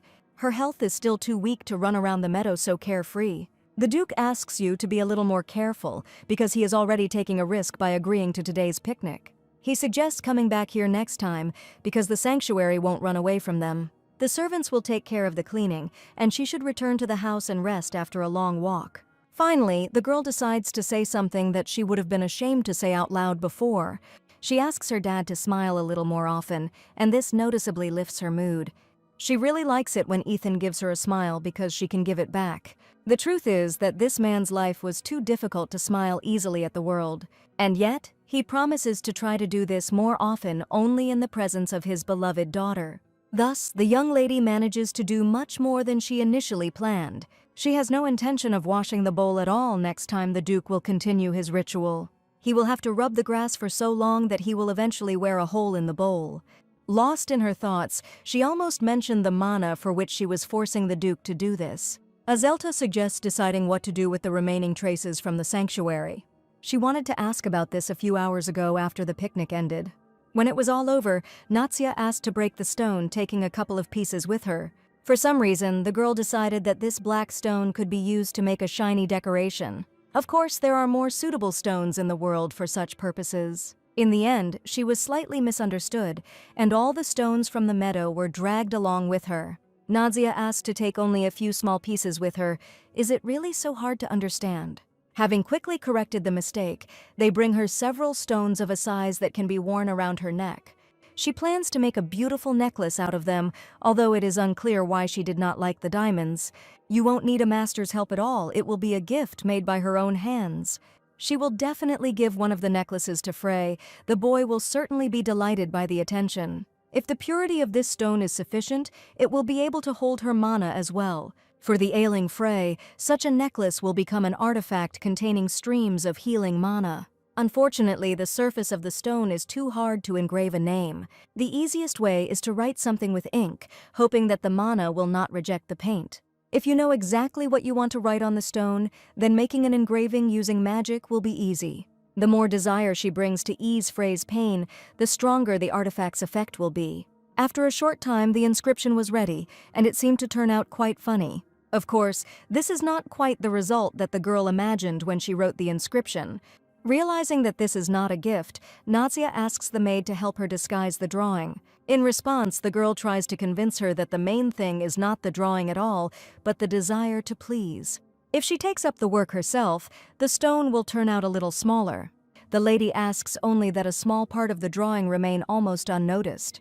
Still not understanding the purpose of the drawing, she promises to do everything to make Frey like it. Once the necklace is ready, he will be able to live in peace and finally become completely healthy. Meanwhile, the servant must report news that is unlikely to be good for the Duke. Since Ethan adopted the girl, he began to spend much less time on work, but as soon as it was decided to have a joint picnic, he immediately got down to his usual business. After the picnic, Ethan thought most often about the briefing he had ordered for that evening. At this moment, another visitor appears at the door, whose voice is easily distinguished from all the others. The financial assistant heard that the Duke had decided to discuss the subject of fabric production again. For Rihar, this was his first informal meeting with Ethan in the annex. As he promised, the young man collected all the information from the picnic and put it all down on paper. The items that were used are described in detail on 2 pages. He sorted them according to a special scale, assigning each item its own rating. To be honest, Ethan didn't think the assistant would take it so seriously. The report is written very skillfully. Now, Rihar should provide the girl with products from popular brands. Among all 213 brands, only the one she likes the most will win. The Duke demands that applications be submitted immediately, otherwise Nadia will not be able to complete everything in time. At this point, Ethan asks for something strange, as if a couple hundred brands weren't enough. He wants to get products from the brand that makes the flying squirrel pillow. In the future, the issue of his daughter creating her own products will also be discussed. To prioritize these issues, Ethan moves the finance department to the main building. Of course, he wanted to appear as a caring father, but no one expected such a turn of events. At first, the financial assistant objects, because this would require changing the entire system. However, he soon quickly realizes that any delay could cost him his career. Leaving the Duke's office, Rihar promises to finish this by this evening. Come to think of it, this gives the young man another chance to earn Ethan's trust. Previously, he never gave such an opportunity and simply replaced the offending workers. This young man always seemed to him to be someone who was seriously interested in business, and now he was convinced of this. Still, it's not that easy to make sense of the reports he compiled all night. Meanwhile, Ethan's entire team was ready to carry out the briefing preparation task. First of all, Jacob reminds that the young lady reads these difficult books in her free time. They have nothing to do with plants, and besides, the girl recently turned 5. Typically, the story of the unification of continents is not in the interests of a 5-year-old child. This girl could easily have read many more books than any of them. Today's children are much smarter, which means they should prepare seriously for the briefing. Still, Nicole doesn't understand why she chose to hold a briefing specifically on plants. It is unlikely that Nadia wants her education to be conducted at the academic level. Jacob thinks that she doesn't look like a child at all, although her appearance is no different from that of a child. Eamon agrees with his friend. He saw with his own eyes how carefully the little girl collected cilia. First, she dug up the soil around the plant so as not to damage the roots. This cannot be understood without basic knowledge of plants, especially at her age. In addition to knowledge about plants, the girl has a fairly good understanding of physiology. It's scary to imagine the burden that fell on Natsia, since toys were replaced by books so early. At that moment, a male voice was heard in the distance, although it was easy to recognize. The person in charge of finance is in high spirits after the Duke's new assignment. Each of them would like to be in Rihar's place, because it is a direct path to the top of a career. He was the only one who immediately got into the main building as soon as the department was moved there. Jacob would hate to interrupt their discussion, but now is the time to prepare the briefing. The lady really wants to know everything about this plant, and they are obliged to provide information. He advises against drawing complex figures and graphics, replacing boring images with something cute. It's hard to see how a briefing and cute illustrations go together, but that's what they get paid for. For example, the Duke said something about a flying squirrel, which means we can take this symbol as a basis. By evening, Rose was ready to begin a briefing dedicated to a well-known plant. While she tells the story of how Cilia came to be, the Duke admires the flying squirrel. Using her example, the girl intends to tell everything that science knows about this plant. Cilia can live even in the very center of dense fog, where it thickens to the limit. To date, 7 stages of the life of this mysterious plant are known. Since cilia is common in these areas, it is often used as an analgesic. In other words, it is used to make medicines that significantly reduce pain. At this point, Natsia interrupts her performance, trying to understand how much the pain is decreasing. As a doctor, Delfiro can explain this himself, wanting to participate a little in the briefing. There is a certain flow of energy in the body that is often studied by technical professionals. Through the arms, chest, legs, and hands, this so-called energy flow passes through the entire body. The girl asks to stop again, not understanding what the flying squirrel and the flow of energy have to do with it. They didn't actually want to take the flying squirrel for the briefing, but the Duke likes it. He then quickly shows the direction in which the flow passes through the entire body. It flows as violently as the waves in the sea and as calm as the mountain wind on the hills. Natsia understands that this is the very power that accumulates in the heart, changing its state. The doctor assures that every person has flow and it can be increased with practice. In other words, in this world, even ordinary people can have what only magicians have in the world of Natsia. The plant is used to slow down or even stop the flow if it exceeds the norm. She is so deeply immersed in thought that she hardly resembles a 5-year-old child. Only outwardly the girl remains the same young lady, but her facial expression makes you think. Natsia suddenly declares that she understood every word of the lecture, thanking her for the excellent preparation. With these words, she again reveals her age, forgetting to behave like a child. Realizing that she needs support, the Duke decides to console his daughter a little. Ethan asks not to worry about anything, offering to arrange lectures on a regular basis. In these lands, no one would dare to forbid her research. Her father would take care of the rest. In other words, Natsia has the right to do whatever she wants without thinking about the opinions of other people. She used to think that she couldn't trust anyone, but after such sincere kindness, her opinion changes. With his words, Ethan seems to be telling her that he will always be on her side, no matter what happens in the future. Of course, it would be stupid to refuse something like this, so Natsia easily accepts the offer. She is curious about everything related to plants and now she intends to study them. Ethan orders the Environmental Studies Department to begin preparing for full-scale lectures. Thus, he fully approves of his daughter's research, paving the way to new knowledge. From now on, the order and rules became applicable to everyone arriving at the estate. Regardless of origin and status, guards are instructed to carefully inspect guests. When Frey first comes to visit, even he is forced to answer all the questions posed. The boy explains that he was invited to his friend's birthday party and that he poses no threat. In response, the guard asks him to wait a little while his name is checked against the guest list. Having completed this, he is asked to place his hand on the stone for another check. A second later, he feels as if heavy energy begins to leave his body, making him lighter than air. It's strange that in order to attend the festival you have to go through strange rituals. Finally, the guard congratulates the boy on passing the inspection, allowing him to enter the house. Of course, Frey's own knights are not allowed. The Duke's knight will be assigned to him. The brother said that these were just precautions, so the boy did not want to argue. A knight is not needed for escort, but for the case when one unwanted guest appears. It felt like he had come to visit the emperor and not his girlfriend. And yet, he finds himself on the estate grounds where he will soon meet Natsia. Suddenly, he sees in front of him a toy that doesn't seem ordinary at all. Previously, the boy did not know that children's toys could be so huge. If all Natsia's toys are so big, then how does she play with them? Understanding this in his own way, Edmund decides to immediately draw his sword, destroying the dangerous monster. With a few swings of his sword, he cuts it into pieces, protecting everyone nearby. The problem was that the monster had no intention of resisting as it flew through the air. It's a pity that the boy didn't have time to tell his brother about the expensive toy that was standing there a second ago. Now they are just pieces of white cotton wool, fit only for Dr. Delfiro's work. Seeing the expensive item damaged, the financial assistant almost faints. It was a gift made for the lady by special order of Duke Ethan. In other words, the girl's main birthday gift has been turned into useless trash. Surely, Edmund wanted to give her something different and not a ruined holiday at all. Having learned about what happened, the owner of the estate decides that he is also partly to blame.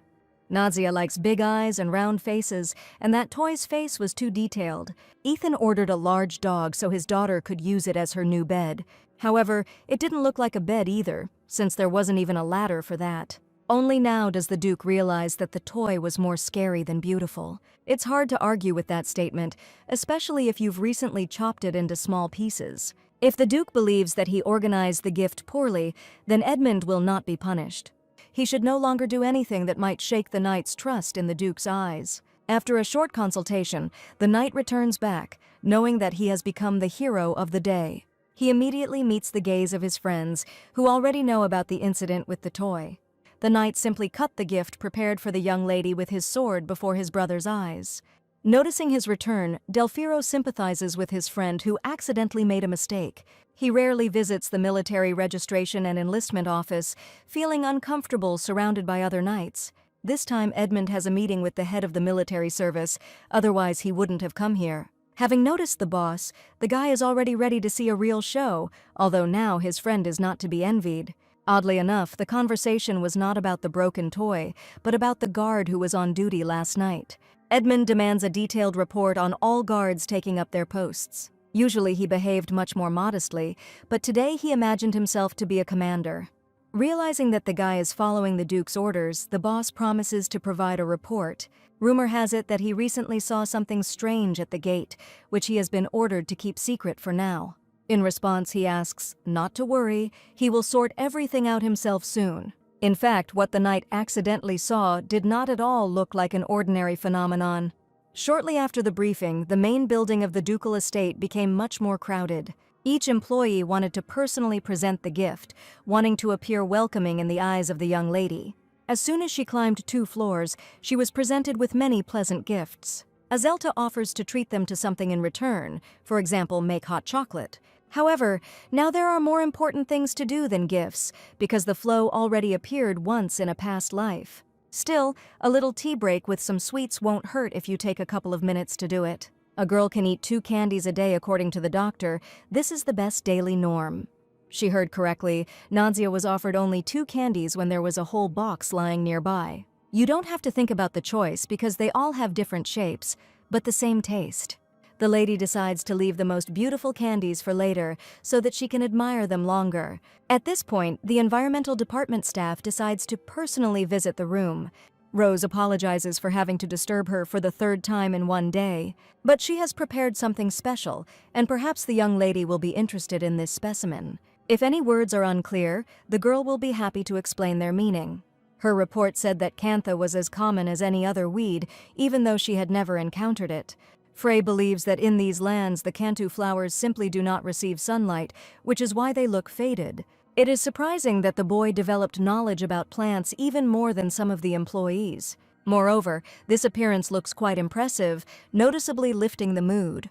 Frey is very glad that after all the inspections at the security post, he finally got home. The boy did not want to interrupt the learning process, but he could tell us something himself. On the way, he briefly visited the Duke before arriving at his friend's room. The main thing is that there is not a single trace on his face of the illness that has plagued Frey for so long. This is probably the best gift that could be given to her. Suddenly, the girl grabs his hand. For some reason, she is sure that Frey needs rest. Although he arrived in a carriage, the long journey must have been exhausting for his poor health. She decides to let him lie down for a while and, if necessary, take a nap after the ride. Not understanding what was happening, he obediently followed Natsia's instructions, not daring to contradict his mistress. However, being in her bed isn't very good, especially since he's still in street clothes. In response, she asks him not to argue. After all, the bed won't break under his weight. To play with Natsia, he needs to get a good night's sleep and gain fresh energy. For a while, Rose watches what is happening in silence, not quite understanding why there is such concern. Wanting to talk a little about the flora and fauna of the Earth, she understands that this topic will have to wait a little. Everyone else should also be quieter while the little guest is resting in the room. There are probably already enough questions about the young lady, but this case is special. She doesn't want to listen to the guard's report about his duties on duty. Moreover, he claims that the boy could become that very unwanted guest of the estate. It's really not easy for him to talk about this, but Natsia needs to hear what everyone knows. In response, she happily reports that the guard is doing an excellent job. She is sure that with such efficiency, he will definitely become the head of the guard. And now she needs to rest, and the young man should just leave her alone. With these words, she quickly closes the door of the room, once again finding herself next to Frey. Nadia asks him to tell her if something hurts, there is a family doctor on the estate for this case. Apparently he lost control of his mana or something else happened. The flow of mana moves in a strange way in the wrong direction, constantly confusing the sides. He admits that sometimes he does get into a lot of pain, although this has become less frequent. It is clear that he is a little embarrassed to talk about this and spoil the young lady's mood. It's as if he doesn't understand that caring for the boy is the main reason Frey was invited to the estate. Taking his head, she asks him to trust her and never hide his beauty. She has no idea how it happened, but Frey has the most beautiful eyes in the world. Just like his older brother's eyes, they shine like precious stones to the delight of all people. This is the second time Frey has heard a compliment about her eyes, although others had a different opinion. At this moment, something strange begins to happen to him, as if the disease is manifesting itself again. The boy's body is unable to withstand the excess mana, and he begins to suffocate. It is strange that when he sees a seizure, the knight behaves like a child frightened by a ghost. In his place, Nadia would have called the servants long ago, instead of stupidly standing in one place. Unable to bear the pain, the boy asks to call the family doctor if Delfiro is in the estate. It is difficult for him to even scream, and he is no longer able to go outside or go down. Surely, if Frey had been left alone, this minute could have been the last in his life. Natsia remembers the very amulet that she painstakingly prepared as a gift. She suggests taking it right now and just waiting for the girl to call someone into the room. This can be considered a gift in honor of a strong friendship, so that he will forever remember the first meeting. The black stone necklace was made by her own hands, meaning there are only 2 copies of the piece. Even if the drawing was not very beautiful, the stone was supposed to correct the defect. In response, the boy assures that both the stone and her beautiful drawing are equally good. He always dreamed of meeting Natsia, but he didn't think that the meeting would take place in such a setting. It's a little strange to hear this confession. It sounds quite sincere. If Natsia understands everything correctly, last time he really did not sleep after hearing her words. Meanwhile, the knight asks the doctor for forgiveness, but the information about the examination is already ready. He asks to bring them to the table quickly. He has just finished sorting out the other papers. According to the information, Frey's servants are currently in isolation by order of Duke Ethan. It would be bad if there was an unwanted guest in the mansion, so this measure is quite reasonable. However, if this particular boy turns out to be the unwanted guest, it will be difficult to explain this to Natsia. It's a shame that children have to suffer so much, but hard times call for the right decisions. Delfiro decides to conduct one simple experiment to test his theory. The lady's blood reacts with a reagent that identifies people with severe headaches. At this moment, it seems as if she accidentally falls out of his hands, although the doctor has done this many times. The lady's blood samples react strongly, and Delfiro begins to understand something. We need to hide this as quickly as possible, otherwise the girl could be in danger. Incredibly, her blood continues to emit something similar to magical energy. In the physical world, it manifests as a reagent that reacts to monsters in the Sea of Fog. Such a reaction should not occur with human blood, especially since the girl had not left the house for a long time. Instead of the dim light usually seen during experiments, a bright pink flame is emitted. Finally, the doctor realizes that simply hiding her samples is not enough. We need to act now, otherwise Delfiro himself will end up being blamed for this misfortune. He decides to report this to the Duke after all. It concerns the safety of his daughter. If you remember, Natsia's biological father was proud of his decision to give his 5-year-old daughter to another family. He believed that Duke Ethan would be a wonderful father and would be able to raise the girl on her feet. That same evening, rumors begin to spread about the Duke's new business. Ethan is said to spend a lot of money on Liat fabric, making children's clothes.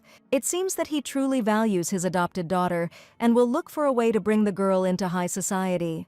After the news spread throughout the empire, letters began pouring in from everywhere. Each such letter was not worth paying attention to, so the Duke simply burned the unnecessary trash. There were so many applications that the paperwork would have been enough to light a fireplace for a whole year. The letters mostly came from nobles who had long supported the emperor. Even if the imperial family manipulates him, the Duke decides to stand up for his daughter to the end.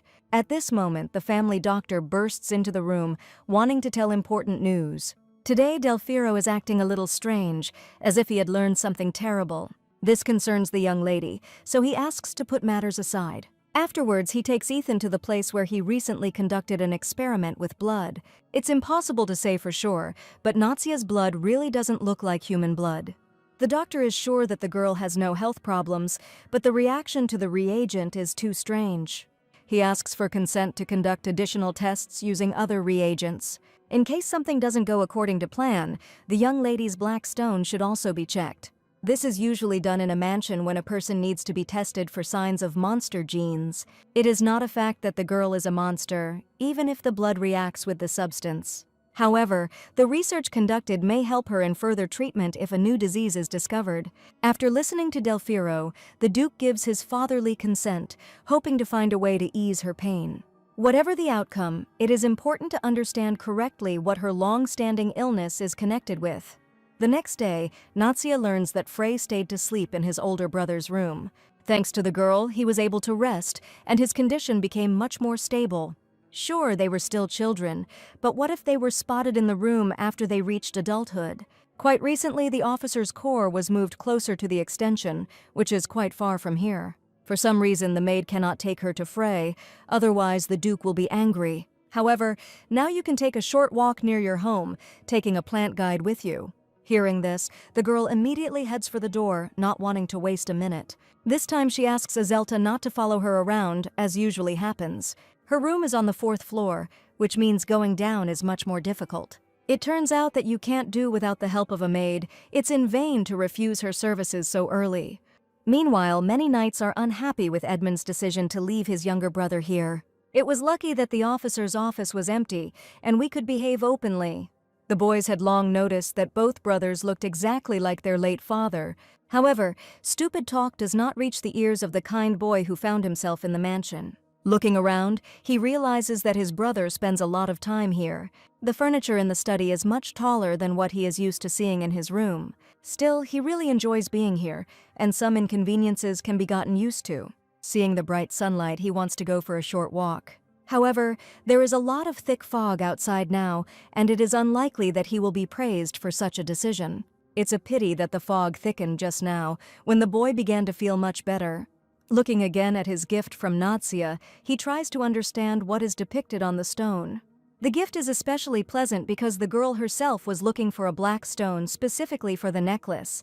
Judging by her words, the girl is truly sure that their first meeting took place yesterday. At that moment, he hears a loud child's voice arguing about something with the knight. Throwing aside the silly warnings, she declares that she just wants to take a short walk down the hallway. It's strange, but now she's ready to go against her father for the sake of meeting this boy. Thus, neither the guard nor the sweet maid Azelta could dissuade the young lady. As a result, a few minutes later, the girl is carefree reading a book next to Frey. He admits that he diligently studied plants, although he did not become as smart as scientists. However, he will be glad if the knowledge becomes useful for the young lady's future research. By the way, such close attention somewhat interferes with the normal communication of friends. Having understood him without further ado, Nadia demands that he not stand over his soul as if he were guarding a prison. She admits that Frey has never seen her in a truly angry mood. Whatever the reason, she doesn't like the fact that other people are talking about the two brothers. In fact, his family's problem is not so simple, and he has long been accustomed to constant surveillance. The girl believes that the gift of seeing what is inaccessible to everyone else is his advantage. However, in reality this is not always the case, because people treat magic with caution. Frey knows that many years ago the former Duchess died precisely because of these unusual eyes. Unlike the previous Duke, who was cold and harsh, the Duchess was loved by all her subjects. The boy's father was a knight, and with the help of a magical eye, could see through the thick fog. For a long time he was entrusted with the most important tasks, but one day something happened that changed his life forever. That morning, when Madame greeted the servants, they still had no idea about anything. The people who saw Madame were shocked, realizing that she was not an ordinary person at all. Instead of one woman, two mothers stood opposite the workers, holding each other's hands. If anyone other than Frey had told her about this, the girl would hardly have believed the stupid fabrications. The boy warns that monsters can take the form of familiar people. Before a person realizes that he is dealing with a monster, it will be too late. One of the two mothers was definitely a fake, which meant the fake had to be gotten rid of. For this purpose, the chief knight of the estate, who had been considered his father for many years, was summoned. The man quickly identified the monster, cutting it down with his sword in one precise blow. For a while he stood silently in one place, confident that he had saved the inhabitants of the mansion.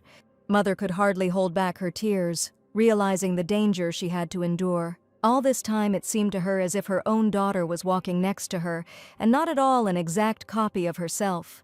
It turns out that these monsters can look different in the eyes of each person. At first, everyone praised Father Frey, because thanks to his magical eye, the monster was identified.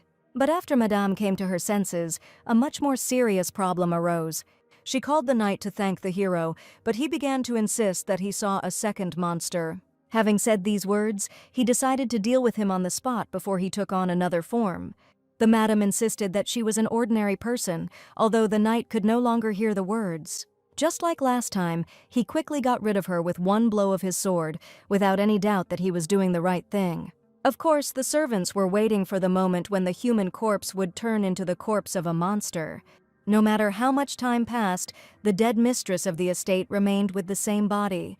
Ultimately, the boy's father could not bear the feeling of guilt and committed suicide a week later. After this, the checkpoint now carries out an additional check using a black stone. There is a theory that their eyes are sinister, and Frey is constantly afraid that something like this will happen again. The truth is that his father was possessed by magic that is released when a monster dies. If it were her past life now, Nadia would never have believed what happened. Frey is not reborn. This 5-year-old child has truly been through a lot. Nadia assures that she would not have asked him, knowing how difficult it is to remember the past. At such moments it's better to just eat something sweet, then he will feel better. All the other treats will go to him too if one cookie is not enough. From then on, Edmund swore an oath to give Duke Ethan everything he had to make up for his father's sin. In response, the Duke ordered him to become a military officer and guard the mansion for the rest of his life. At that moment, he realized that the people in the mansion would not trust him, but he still did not dare to refuse. He is still convinced that the sins of parents are passed on to their children. There is no guarantee that this will not happen again, but Nadia asks not to think about the bad. She thanks the boy for telling his biggest secret and confiding in his friend. Someday he too will learn to use the magic eye just like his older brother. In this case, Frey will be able to continue the business by becoming a knight and entering the service of the Duke. She swears on her name that such a tragedy will never happen to Frey again. It's strange that she's so sure of it, but the oath does sound quite convincing. These words brought tears to her eyes again, even though she had only recently calmed the boy down. Frey isn't entirely sure he could make the right choice if he were in his father's shoes. If something goes wrong, there will definitely be people nearby who are ready to guide you on the right path. As a sorceress, Nadia is indeed able to help in some things, and for Frey this is a real stroke of luck. However, everything depends on how pure his intentions will be in the future. That same day, the maid asks the young lady about her meeting with the mysterious boy. Frey started to look really happy after Nausea became friends with him. If she's a little tired, Azelta suggests getting a good night's sleep in her room. However, this is just an offer, which you don't have to agree to. She again speaks to her as if the girl were an ordinary, ignorant child. Until now, she really didn't feel like sleeping, but after meeting Frey, her strength disappeared somewhere. Luckily, there are plenty of things in the room that can quickly lift a girl's spirits. The entire room is covered in flying squirrel toys, as if that's all that's sold in a children's store. At this point, Rose again rushes to tell something interesting about recent research. But the main thing is that instead of the usual badges, each employee wears a flying squirrel on his chest. Duke Ethan gave such instructions, knowing the preferences of his beloved daughter. In her past life, Nausea often took part in the celebration of great victories, but it never happened that she became the main face of this event. Today wasn't a birthday at all, and the girl was congratulated simply for existing. She asks that you wake her up in a couple of hours if she can't wake up on her own by the evening. Judging by the reaction, if the maid couldn't wake the lady up, she would simply leave her to sleep. Azelta advises her to go to bed early, otherwise she won't be able to have fun at the party as she should.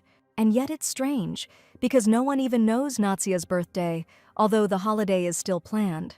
Previously, this day had nothing to do with her at all, requiring no special preparations.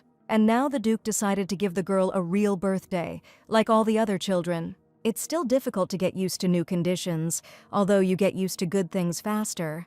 She wants to know what date the Duke's birthday celebration is scheduled for. In response, Azelta advises asking about this directly. The Duke will certainly be pleased with her concern. Since he is going to meet his daughter halfway, she is obliged to do the same, becoming even closer to Ethan. In this case, Azelta must state the date of her own birthday. She gets the idea to ask all her close people about this and write it down in one notebook. This way, she will definitely not forget the most important days of the year when you need to congratulate your relatives and give them nice gifts. On such days, a hat is a must-have. It adds the right mood to the holiday. Trying to open the door of the room, she suddenly realizes that it has become too heavy. However, it soon becomes clear that today, everything on the estate has changed, especially for Nausea. Seeing the young lady, the servants rush to congratulate the girl on her birthday, having prepared gifts in advance. One might expect something similar, but in reality, everything looks even more solemn. They really went the extra mile by ordering a huge birthday cake from a renowned pastry chef. The Duke suggests taking a closer look at the cake. His daughter will probably be interested. Without thinking twice, she quickly climbs the steep stairs, as if the illness had disappeared somewhere. The inscriptions are made with a special confectionery pen, where chocolate is used instead of paste. If you look at the wishes for too long, you want to lick all the lines at once. True, some of them are so sincere that Nausea could read them every day. The chef suggests leaving it to him. He is able to quickly cut the cake into even pieces. Suddenly, Nausea declares that such beauty cannot be eaten or cut into separate pieces. She asks to leave this cake so that it stands in the center of the hall and decorates the celebration. Coming closer, the Duke asks to explain what the tears on the sweet little girl's face are connected with. Nausea didn't want to cry at all, most likely. Tears just started flowing from her eyes because of strong emotions.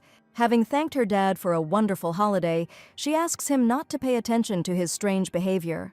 Perhaps deep down, Ethan understands this child because their early childhoods are very similar. But as long as he is around, what she experienced in her former family will never happen again in her life. By the way, from this moment the gift-giving officially begins and everyone wants to be the first. The Duke's staff had been preparing for the birthday long before they started dating the lady. Now the girl really has a hard time deciding which gift to open first. Having chosen a gift, she asks to open for her the bag that is located above all the others. Of course, there is only one person who knows well about Nausea's favorite hobby. The black stones sparkle so brightly, as if they had been processed in a special workshop. Pretending to be surprised, she asks to answer who was able to prepare such a wonderful gift. Frey modestly admits that it was he who gave him the black stones from the Misty Sea. A second later, she loudly thanks him for the valuable gift that Nausea had long dreamed of receiving. The servants' expressions instantly changed when they saw the boy's magical eye. The child was always quite cute, but in times of thick fog, one must be extremely careful. Despite the anxiety, the two of them seemed too sweet to separate the children. Nausea also liked the other gifts. They were perfect for hugs before bed. The military department has prepared a training sword decorated with precious stones for the lady. Rose is confident that the research lab's large encyclopedia is much more useful than the sword. The medical department has prepared a sweet syrup that makes any medicine tasty. All the gifts were absolutely wonderful, and it was hard to choose the best one. Delfiro is a little unhappy that Nicole hasn't said a word about the syrup before. Only Dad, for some reason, is sure that his gift is not quite suitable for his daughter. Instead of a gift, he can simply fulfill any wish, but first Natsia wants to see him. Realizing that the girl would insist, he suddenly declared that he had lost the gift. Looking into the past through Edmund's eyes, she sees the form of a giant porcupine. It's hard to understand what happened there, but for some reason the porcupine stopped being a holiday gift. Azelta advises to start cutting the cake, since she copied all the inscriptions into a journal. If necessary, you can order exactly the same cake and put your wishes back on it. It turned out that the girl was wrong to refuse to cut the treat, because the cake seemed to melt in her mouth. This is truly the best birthday of her life, and one she will remember forever. Still, the market for merchandise featuring forest animal characters never took off, even though the figures were quite cute. Until recently, Ethan hired artisans from the best workshops, guaranteeing high pay. Life in the lands with thick fog was quite dangerous, but some masters chose to take the risk. If Ethan really does provide rare fabric for the rest of his life, it's worth a try. Thus, the young master decides to leave his previous place and go to the ducal estate. Once he passes a full background check, this guy will officially become a personal master. The guard warns that the only way to recognize each other in the fog is by a code word. No matter how many monsters there are, it is important to always remain alert and not give in to panic. At the most dangerous moment, you just have to say something about the flying squirrel, and then others will understand. For some reason, it was the flying squirrel that became the symbol that has long been recognized on the estate. A slightly odd choice of code word, but that was exactly what the young lady had ordered. The master does not yet realize that in addition to this oddity, he will have to learn many others. Meanwhile, in one of the bars, there is a strange gentleman who has attracted the attention of the visitors. He has been sitting like this for 5 hours now, as if he doesn't intend to leave the establishment until closing time. He looks quite dangerous. Even the establishment's guards don't dare get too close. Sometimes you can pay for any wrong move with your own life. After being here for some time, the stranger suddenly gets up from his seat and heads towards the exit. A minute later, he finds himself on the stairs leading to the top floor of the building. Making sure no one is watching him, he quickly walks to the end of the corridor. Having opened the last room, the raven seemed to be waiting for his visit in advance. The note was delivered especially for the gentleman, although pigeons are usually used to deliver messages. But this bird is special. It serves its master all its life. Having released the bird, he decides to begin his little performance, which the lady will surely like. They say Natsia's birthday celebrations will last a month, which means Cassian still has time. He has long understood that the girl is not an ordinary person and has long been familiar with magic. Natsia did not even touch the crystal that night, but it was properly preserved. Cassian intends to find out who this strange girl is who has taken up residence on his negligent brother's estate. If she wasn't going to touch the stone, he would find another way to understand her mana. By that time, the maid meets the young mistress in a rather unusual state. Everything was great, but yesterday Natsia overate a little and now things are not going well. Moreover, she cried so much from the happiness that had befallen her that she woke up with swollen eyes.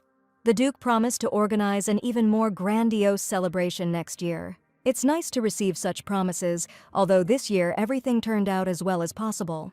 At this time, the baby liked to sleep a little, but now she decides to go for a walk as soon as possible. Nadia longs to finally enjoy her life, forgetting about her too weak heart. It's a pity, but my health still doesn't allow me to do everything I want and I need to conserve my strength a little. She explains that it is not a matter of illness at all, because yesterday the girl ran too much. If Azelta agrees to give you a light massage, it will help you recover quickly. The maid probably realized the young lady's trick, but she did not upset the poor girl. She had already been through too much to meet Dr. Delfiro again. After giving the baby a massage, she advises her not to get out of bed so that her strength after jumping will return to normal. Because of the child's body, the mana continues to grow, as if it were bubbling somewhere deep inside.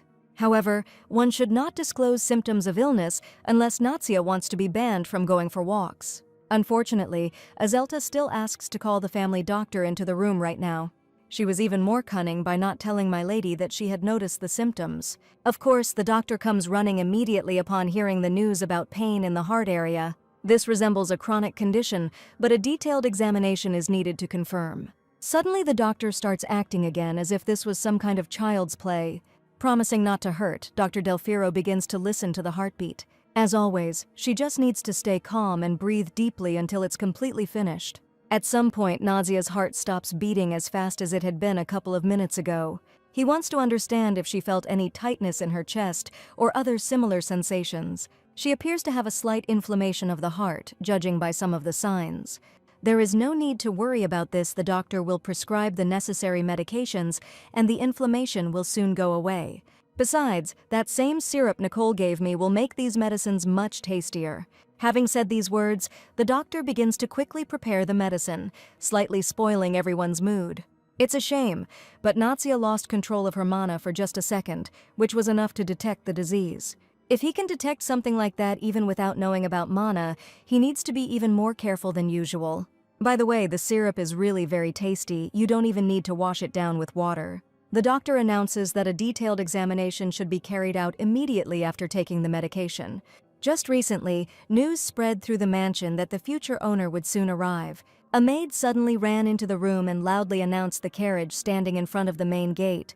However, according to her, the future mistress of the estate was a young lady, and the entire staff says so. Perhaps of all the gossip that constantly swirled around the estate, this was the most incredible.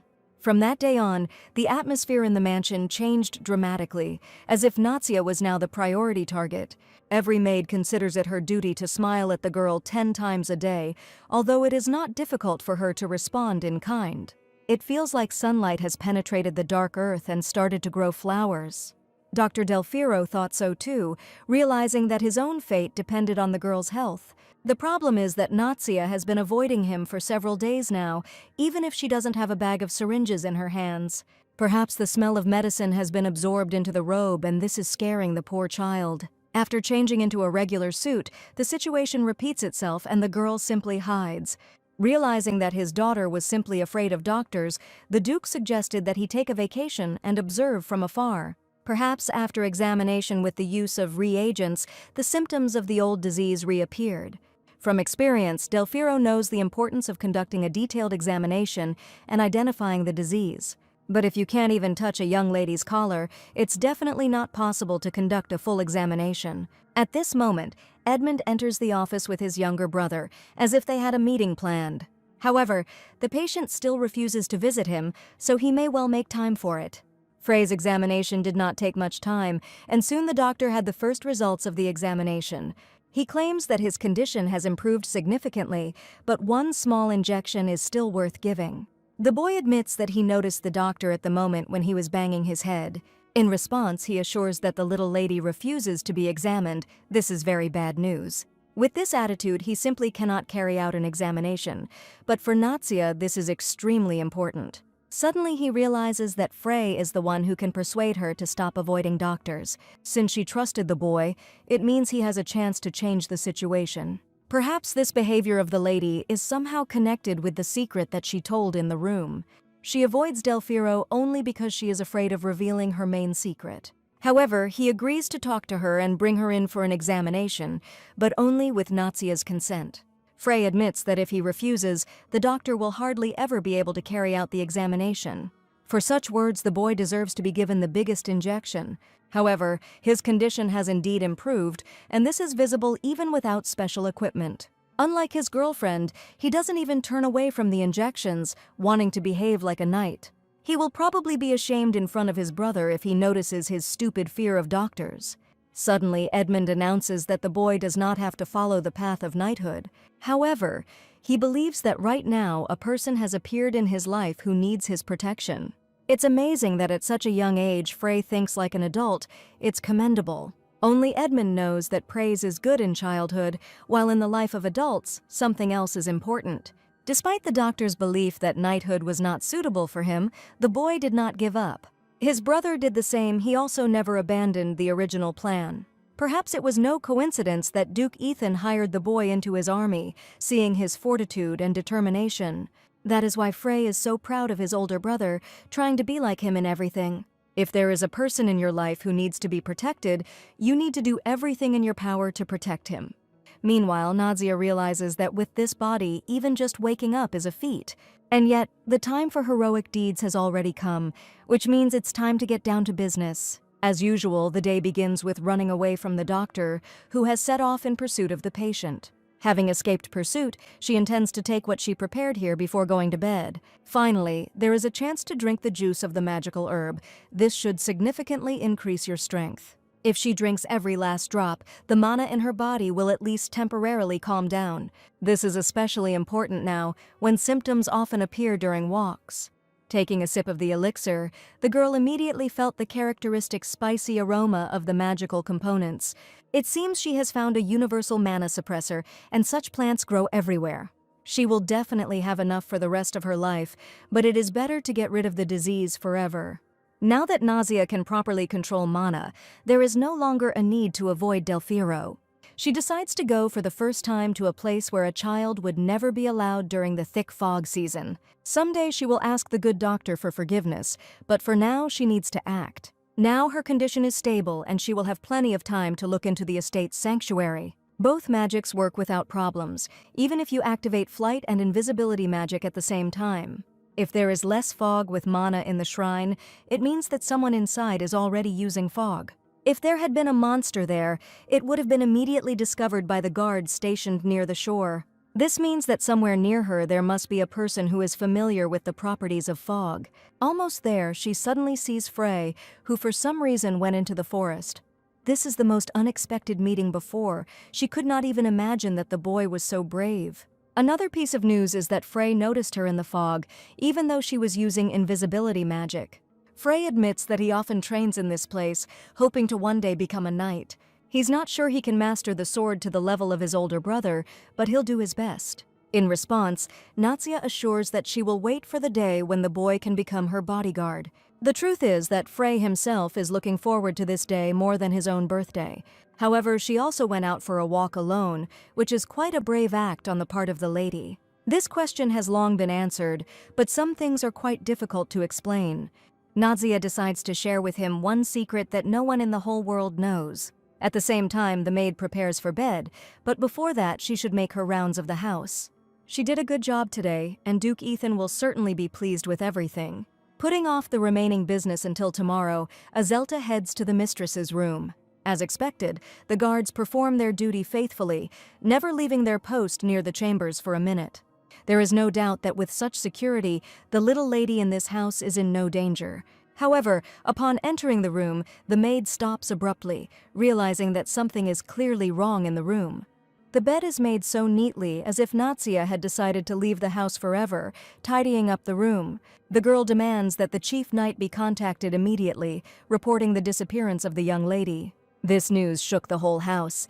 Now it's unlikely that anyone will be able to sleep peacefully. While in the Duke's office, she quickly reports that no signs of battle or monster penetration were found.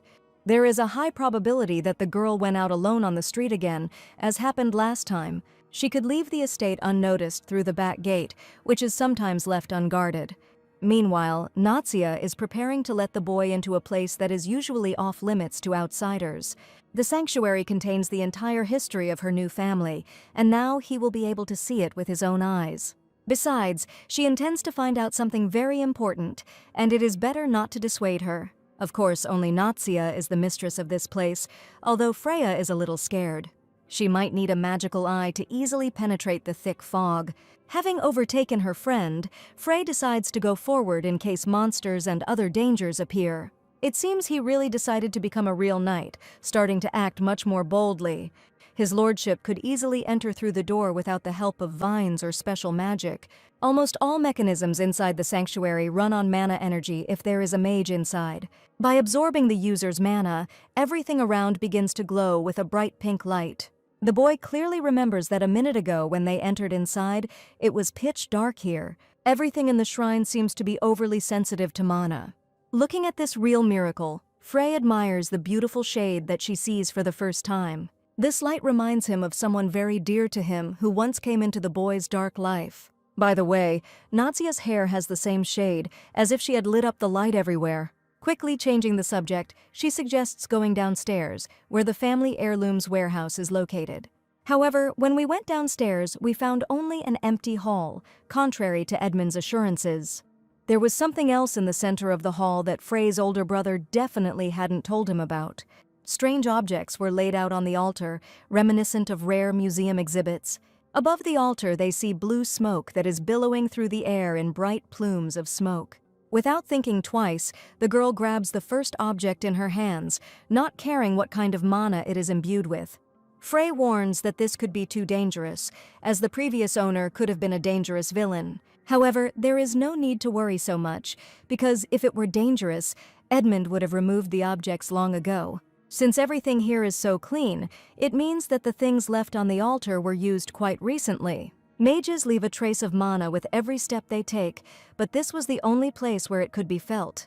After examining the item more closely, the boy believes that no one has used it recently. Just in case, he decides to open the lid himself, taking on all possible risks. After all, even if there was something dangerous inside, Nazia would still be safe. It's a pity, but after opening the lid, nothing changes, as if it were an ordinary thing. Something completely different happens with the feather, as a soft blue glow continues to emanate from somewhere within.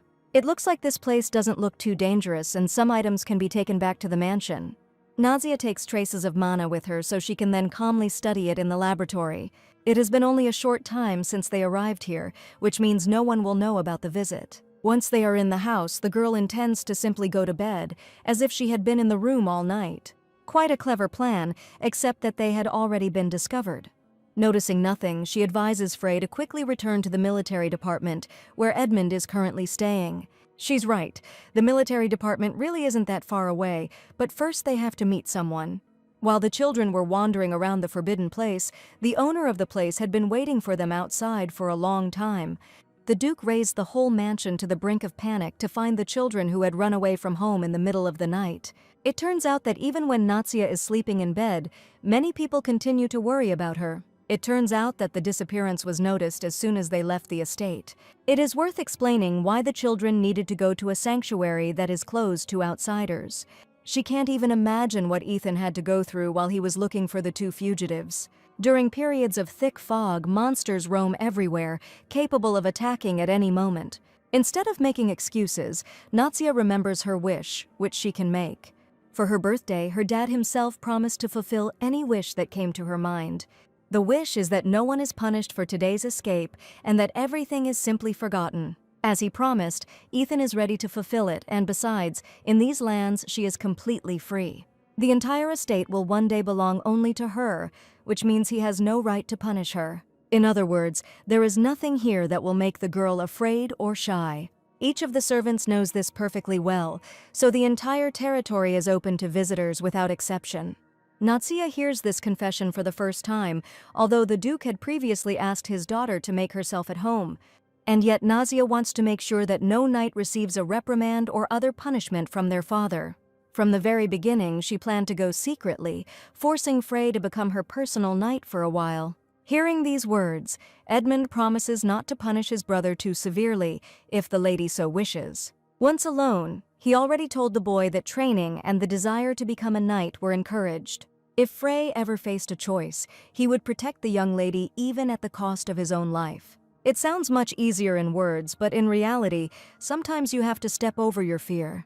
He must understand what it means to be a real knight and how to act in times of danger.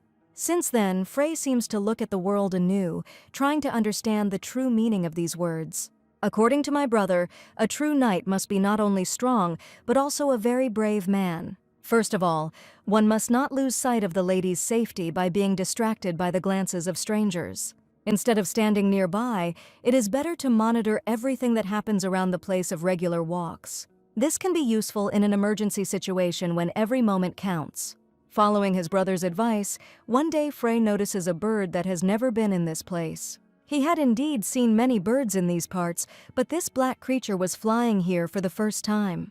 Another strange thing is that something resembling a message is attached to the neck of the feathered stranger. The use of a carrier bird is not so strange, but what was the coat of arms engraved on the message? After the escape incident, the servants began to watch Nadia even more closely than before. Edmund asks to warn in advance the next time the lady is going to go outside the gate. It must be said that they are overly attentive to her safety, which is starting to get in the way a little.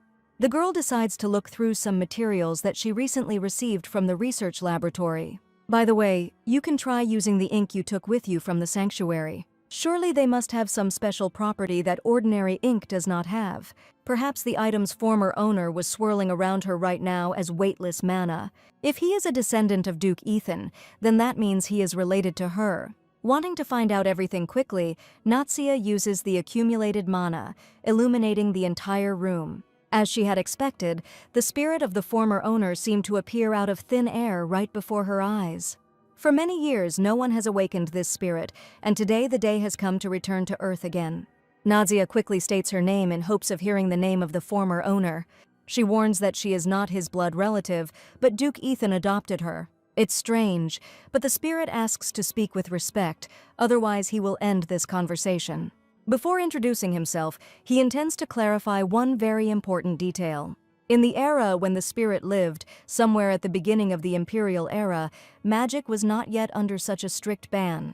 In response, Nadia assures that she has read quite a lot of books and is well acquainted with the history of the Empire. If she is right, this man is already more than 300 years old, or rather, the spirit that remains here is. Madeline is the name that Nadia is allowed to use to address the spirit of the deceased. If he had had bad intentions, he would have attacked the victim long ago, leaving her no chance. However, instead, the spirit continues to speak as if he truly saw his relative in the girl. He understands that the mansion's magic is working properly, since no monsters have yet penetrated here. Duke Ethan's bloodline runs with magic that rejects any form of mana. If this is so, it means that the ducal family possessed anti-mana, since this is the only way to explain it. Even in Nadia's past life, there were those who used anti-mana for various purposes. The trouble is that such people live only until they are 40 years old, carefully monitoring their health. After hearing this strange theory, Madeline is sure that it is a fiction and that such a thing does not exist in reality. Meanwhile, the girl deceives her father too often, and the spirits of the family are watching over her from heaven. Of course, there is no need to be so despondent, but Nadia needs to get on the path to correction as soon as possible. As long as she does not cause serious harm to the family, the spirits will not disturb her. After thinking for a bit, he suddenly admits that he is even glad to meet his relative's adopted daughter. However, if Nadia is caught using unauthorized magic again, even her father won't be able to help. Nadia asks to stop her threats. She only used invisibility a little. In other words, this child had never used large-scale magic. Then there is another magician on this earth who is able to arrange something similar. He knows that the most powerful magic was used at least twice, and other spirits can confirm this. At this moment, Nadia realizes that there are other guests here besides the spirit. She was so excited that she spoke so loudly that she attracted the attention of her personal maid. Nadia asks not to worry because today she simply decided to get up a little earlier. Fortunately, Madeline remained invisible to ordinary people, and only Nadia could communicate with him. Having asked for breakfast, the girl quickly sends the maid out of the room. Lately, Azelta has been acting too suspiciously, always hanging around the children's room. However, he never answered why Madeline had been sleeping in the sanctuary all this time without going to heaven. To answer this question, the spirit decides to explain some facts about the ducal family. They were once a famous family of magicians, but in the modern world, no one remembers anything like that. However, right now she sees one of the progenitors of the entire family, because Madeline stood at the very origins. It turns out that this magician is the founder of the entire family, and therefore must stay here forever. Meanwhile, breakfast is already ready for the little lady. Azelta asks to eat before the food gets cold. If she wants, the maid can invite Frey into the room he is just combing his hair. In any case, she planned to work with one material, and she couldn't do it without Frey. Just in case, Nadia tells me to hide in the feather again. This is necessary for additional camouflage. Frey arrived a little late, as the spirit did not have time to hide in the object. He'll probably be interested to know the name of his new friend and why Natsia decided to acquire a spirit. He immediately calls for help, believing that a stranger has entered the young lady's room. Madeline is glad that such unusual mana is inherent not only to Natsia, but to him as well. He advises the boy to keep quiet about what he saw, otherwise the lady might get into trouble. It took some time to explain to him what was going on. The item found in the sanctuary was indeed quite unusual. After hearing all this, he still claims that he has never heard the name of the spirit. Frey carefully studied the ducal family's genealogy, but there is not a single representative named Madeline in it. Soon my brother will return from the Misty Sea. He will be able to clarify this matter better. It must be said that the boy has a rather complex character at his age. One needs to be more polite to elders. However, those eyes speak volumes. He really is very similar to his ancestors. For the first time in a long time, two children with great gifts meet in the same era. The spirit asks them to take into account that there is much more incomprehensible in this world than they imagine. And since he ended up here, it was worth proving the theory with his own example. Taking off her glove, Madeline reveals something that will surely make the boy believe. The coat of arms of the ducal family still remains on the hand of a man who died 300 years ago. The engraving is made using a special mana that will never wear off from your wrist. Only now does Frey realize that all the reproaches against the spirit are meaningless. He was glad that children today were so smart, but he wasn't ready to take the test. The boy suddenly decides that Madeline must have relatives in the remaining objects. If necessary, Natsia can go to the sanctuary again to find out. It is enough to take another look at old things to understand whether the souls of ancestors are stored in them. After this, the girl became much more interested in the ducal family. Her father's genealogy fascinates her so much that they spend their entire days doing nothing but research. Judging by his appearance, Madeline had not slept for a whole week before painting the portrait. He admits that he doesn't like this portrait either, but with his work, anyone would look like this. However, the main news was that during his life on Earth, the spirit became an exile. This fact seemed to be erased from his memory, and only now the truth is emerging again. He probably expected something similar, since it would explain the presence of the spirit in the sanctuary. Freya finds it difficult to understand for what crime this man was expelled from his own family. He admits that at the moment of their first meeting, he felt a strange energy emanating from Madeline. Perhaps he uses telepathic magic and keeps this fact a secret. In this form, he increasingly resembles his older brother, who also always remains vigilant. Seriously speaking, telepathy is a very powerful and complex form of magic. After their gazes meet, Natsia's memories flow into her head. She sees the same carrier bird that Frey noticed during his rounds. The coat of arms turned out to be a magical symbol that was used during Natsia's past life. She realizes that he has stumbled upon the best clue that will soon lead them to the truth. Luckily, the boy remembers well the place from which the messenger bird flew out with the message. It was in that place that he met a man who was familiar to every resident of the estate. Ever since Duke Ethan officially became the family representative, he has become too tense. Few people know, but the tension was connected to one young 5-year-old girl. The Duke tried to please his daughter, spending a lot of time on preparations. After a short time, the maid asks for an audience. This concerns the young mistress. She is in a hurry to share the great news the girl has expressed a desire to have lunch with her dad. It's hard to remember the last time Natsia suggested something like this, but the maid is telling the truth. It is not known what such an unexpected invitation means, but he needs to prepare properly. At her age, he was busy with his own survival, but the little girl will not repeat that path. However, while her condition is unstable, even the doctor will not allow her to leave the estate. If this is too much trouble for the Duke, the maid may mention it to the lady. In response, he orders that nothing be cancelled and that the cooks should prepare something that is not harmful to Natsia. Thus, she is one step closer to solving her main secret. Natsia hurries to meet her father, wanting to once again study his behavior during lunch. Opening the doors to the living room, she asks not to turn a simple dinner into a formal ceremony. The truth is that Ethan doesn't have lunch with his daughter every day at her personal request. As she requested, Dad removed anyone who could disturb them and distract them from an interesting conversation. The strange thing is that he takes everything too seriously, as if there were some problems. Since she expressed a desire to have lunch together, he ordered something special to be prepared. As usual, the chef did his best, having managed to study all the preferences of the young lady. Whenever he cooks something really cute, you just want to admire the look of the dish. The steak can sit quietly for a while to look nice, while Natsia gets busy with the side dish. At this point, the Duke takes the food. Does he really want to eat steak that badly?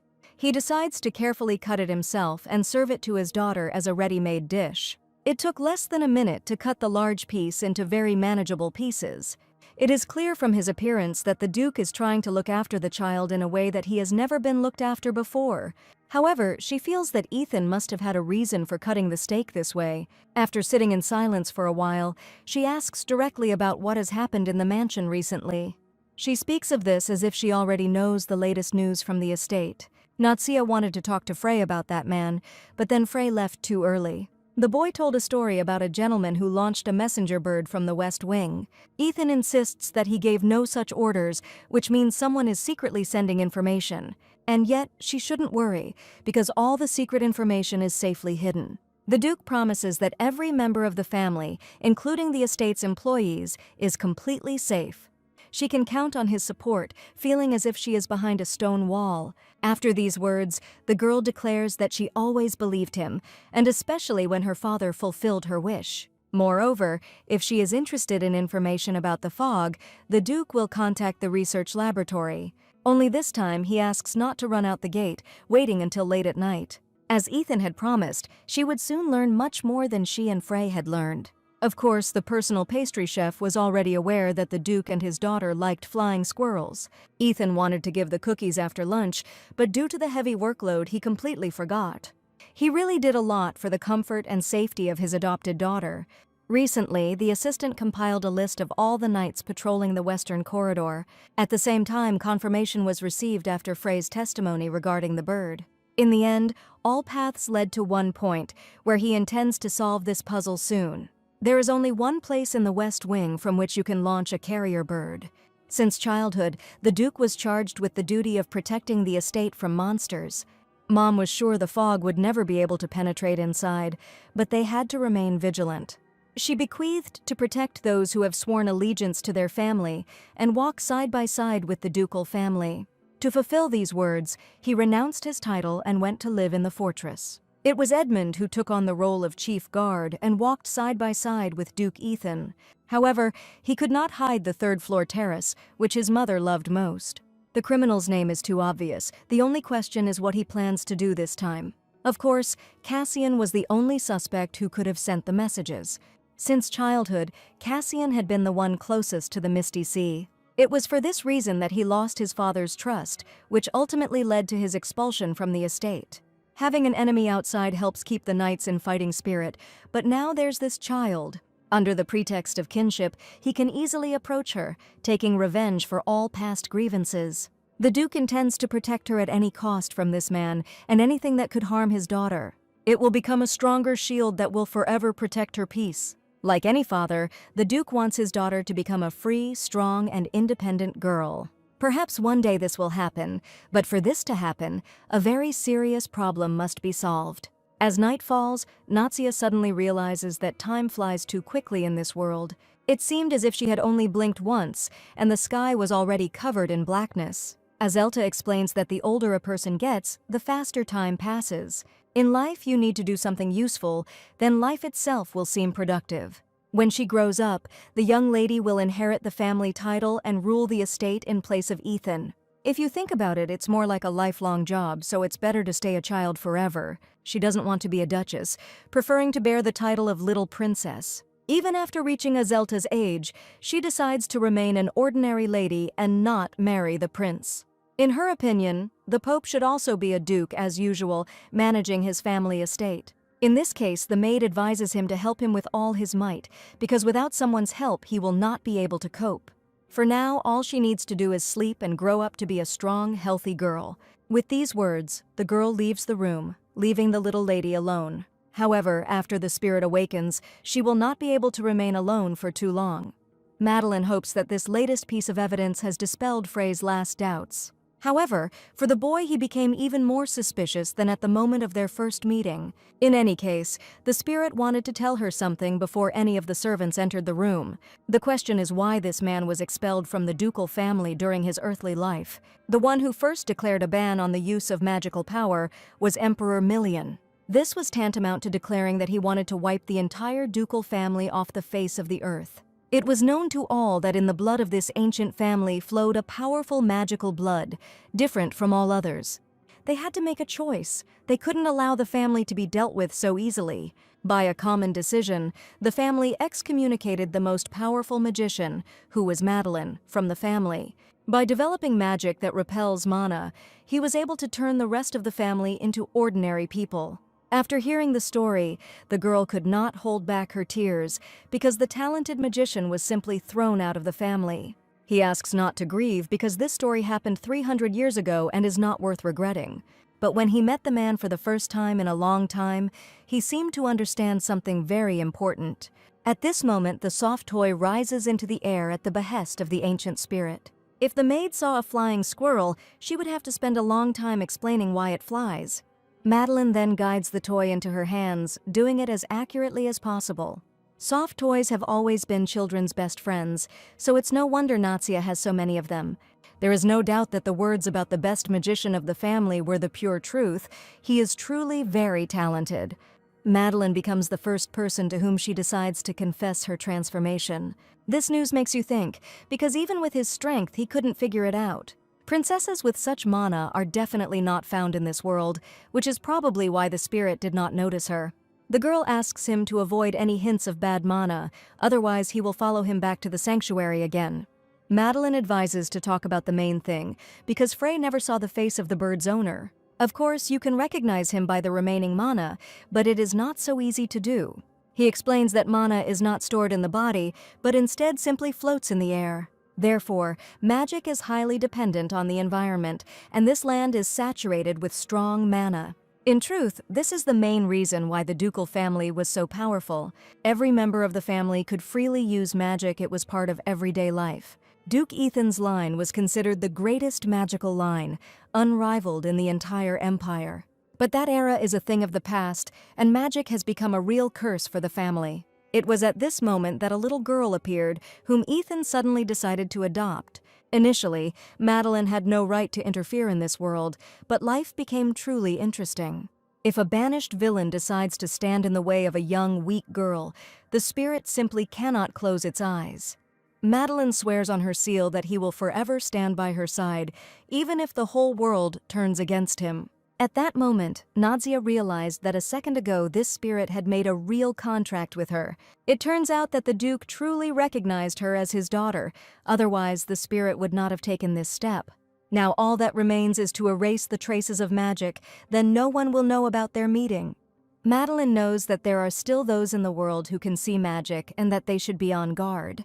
300 years later, he is no longer the most powerful magician he was in his youth. At that moment, Edmund's loud voice is heard outside the door for some reason. He had come in the middle of the night. Having a magical eye, he can easily recognize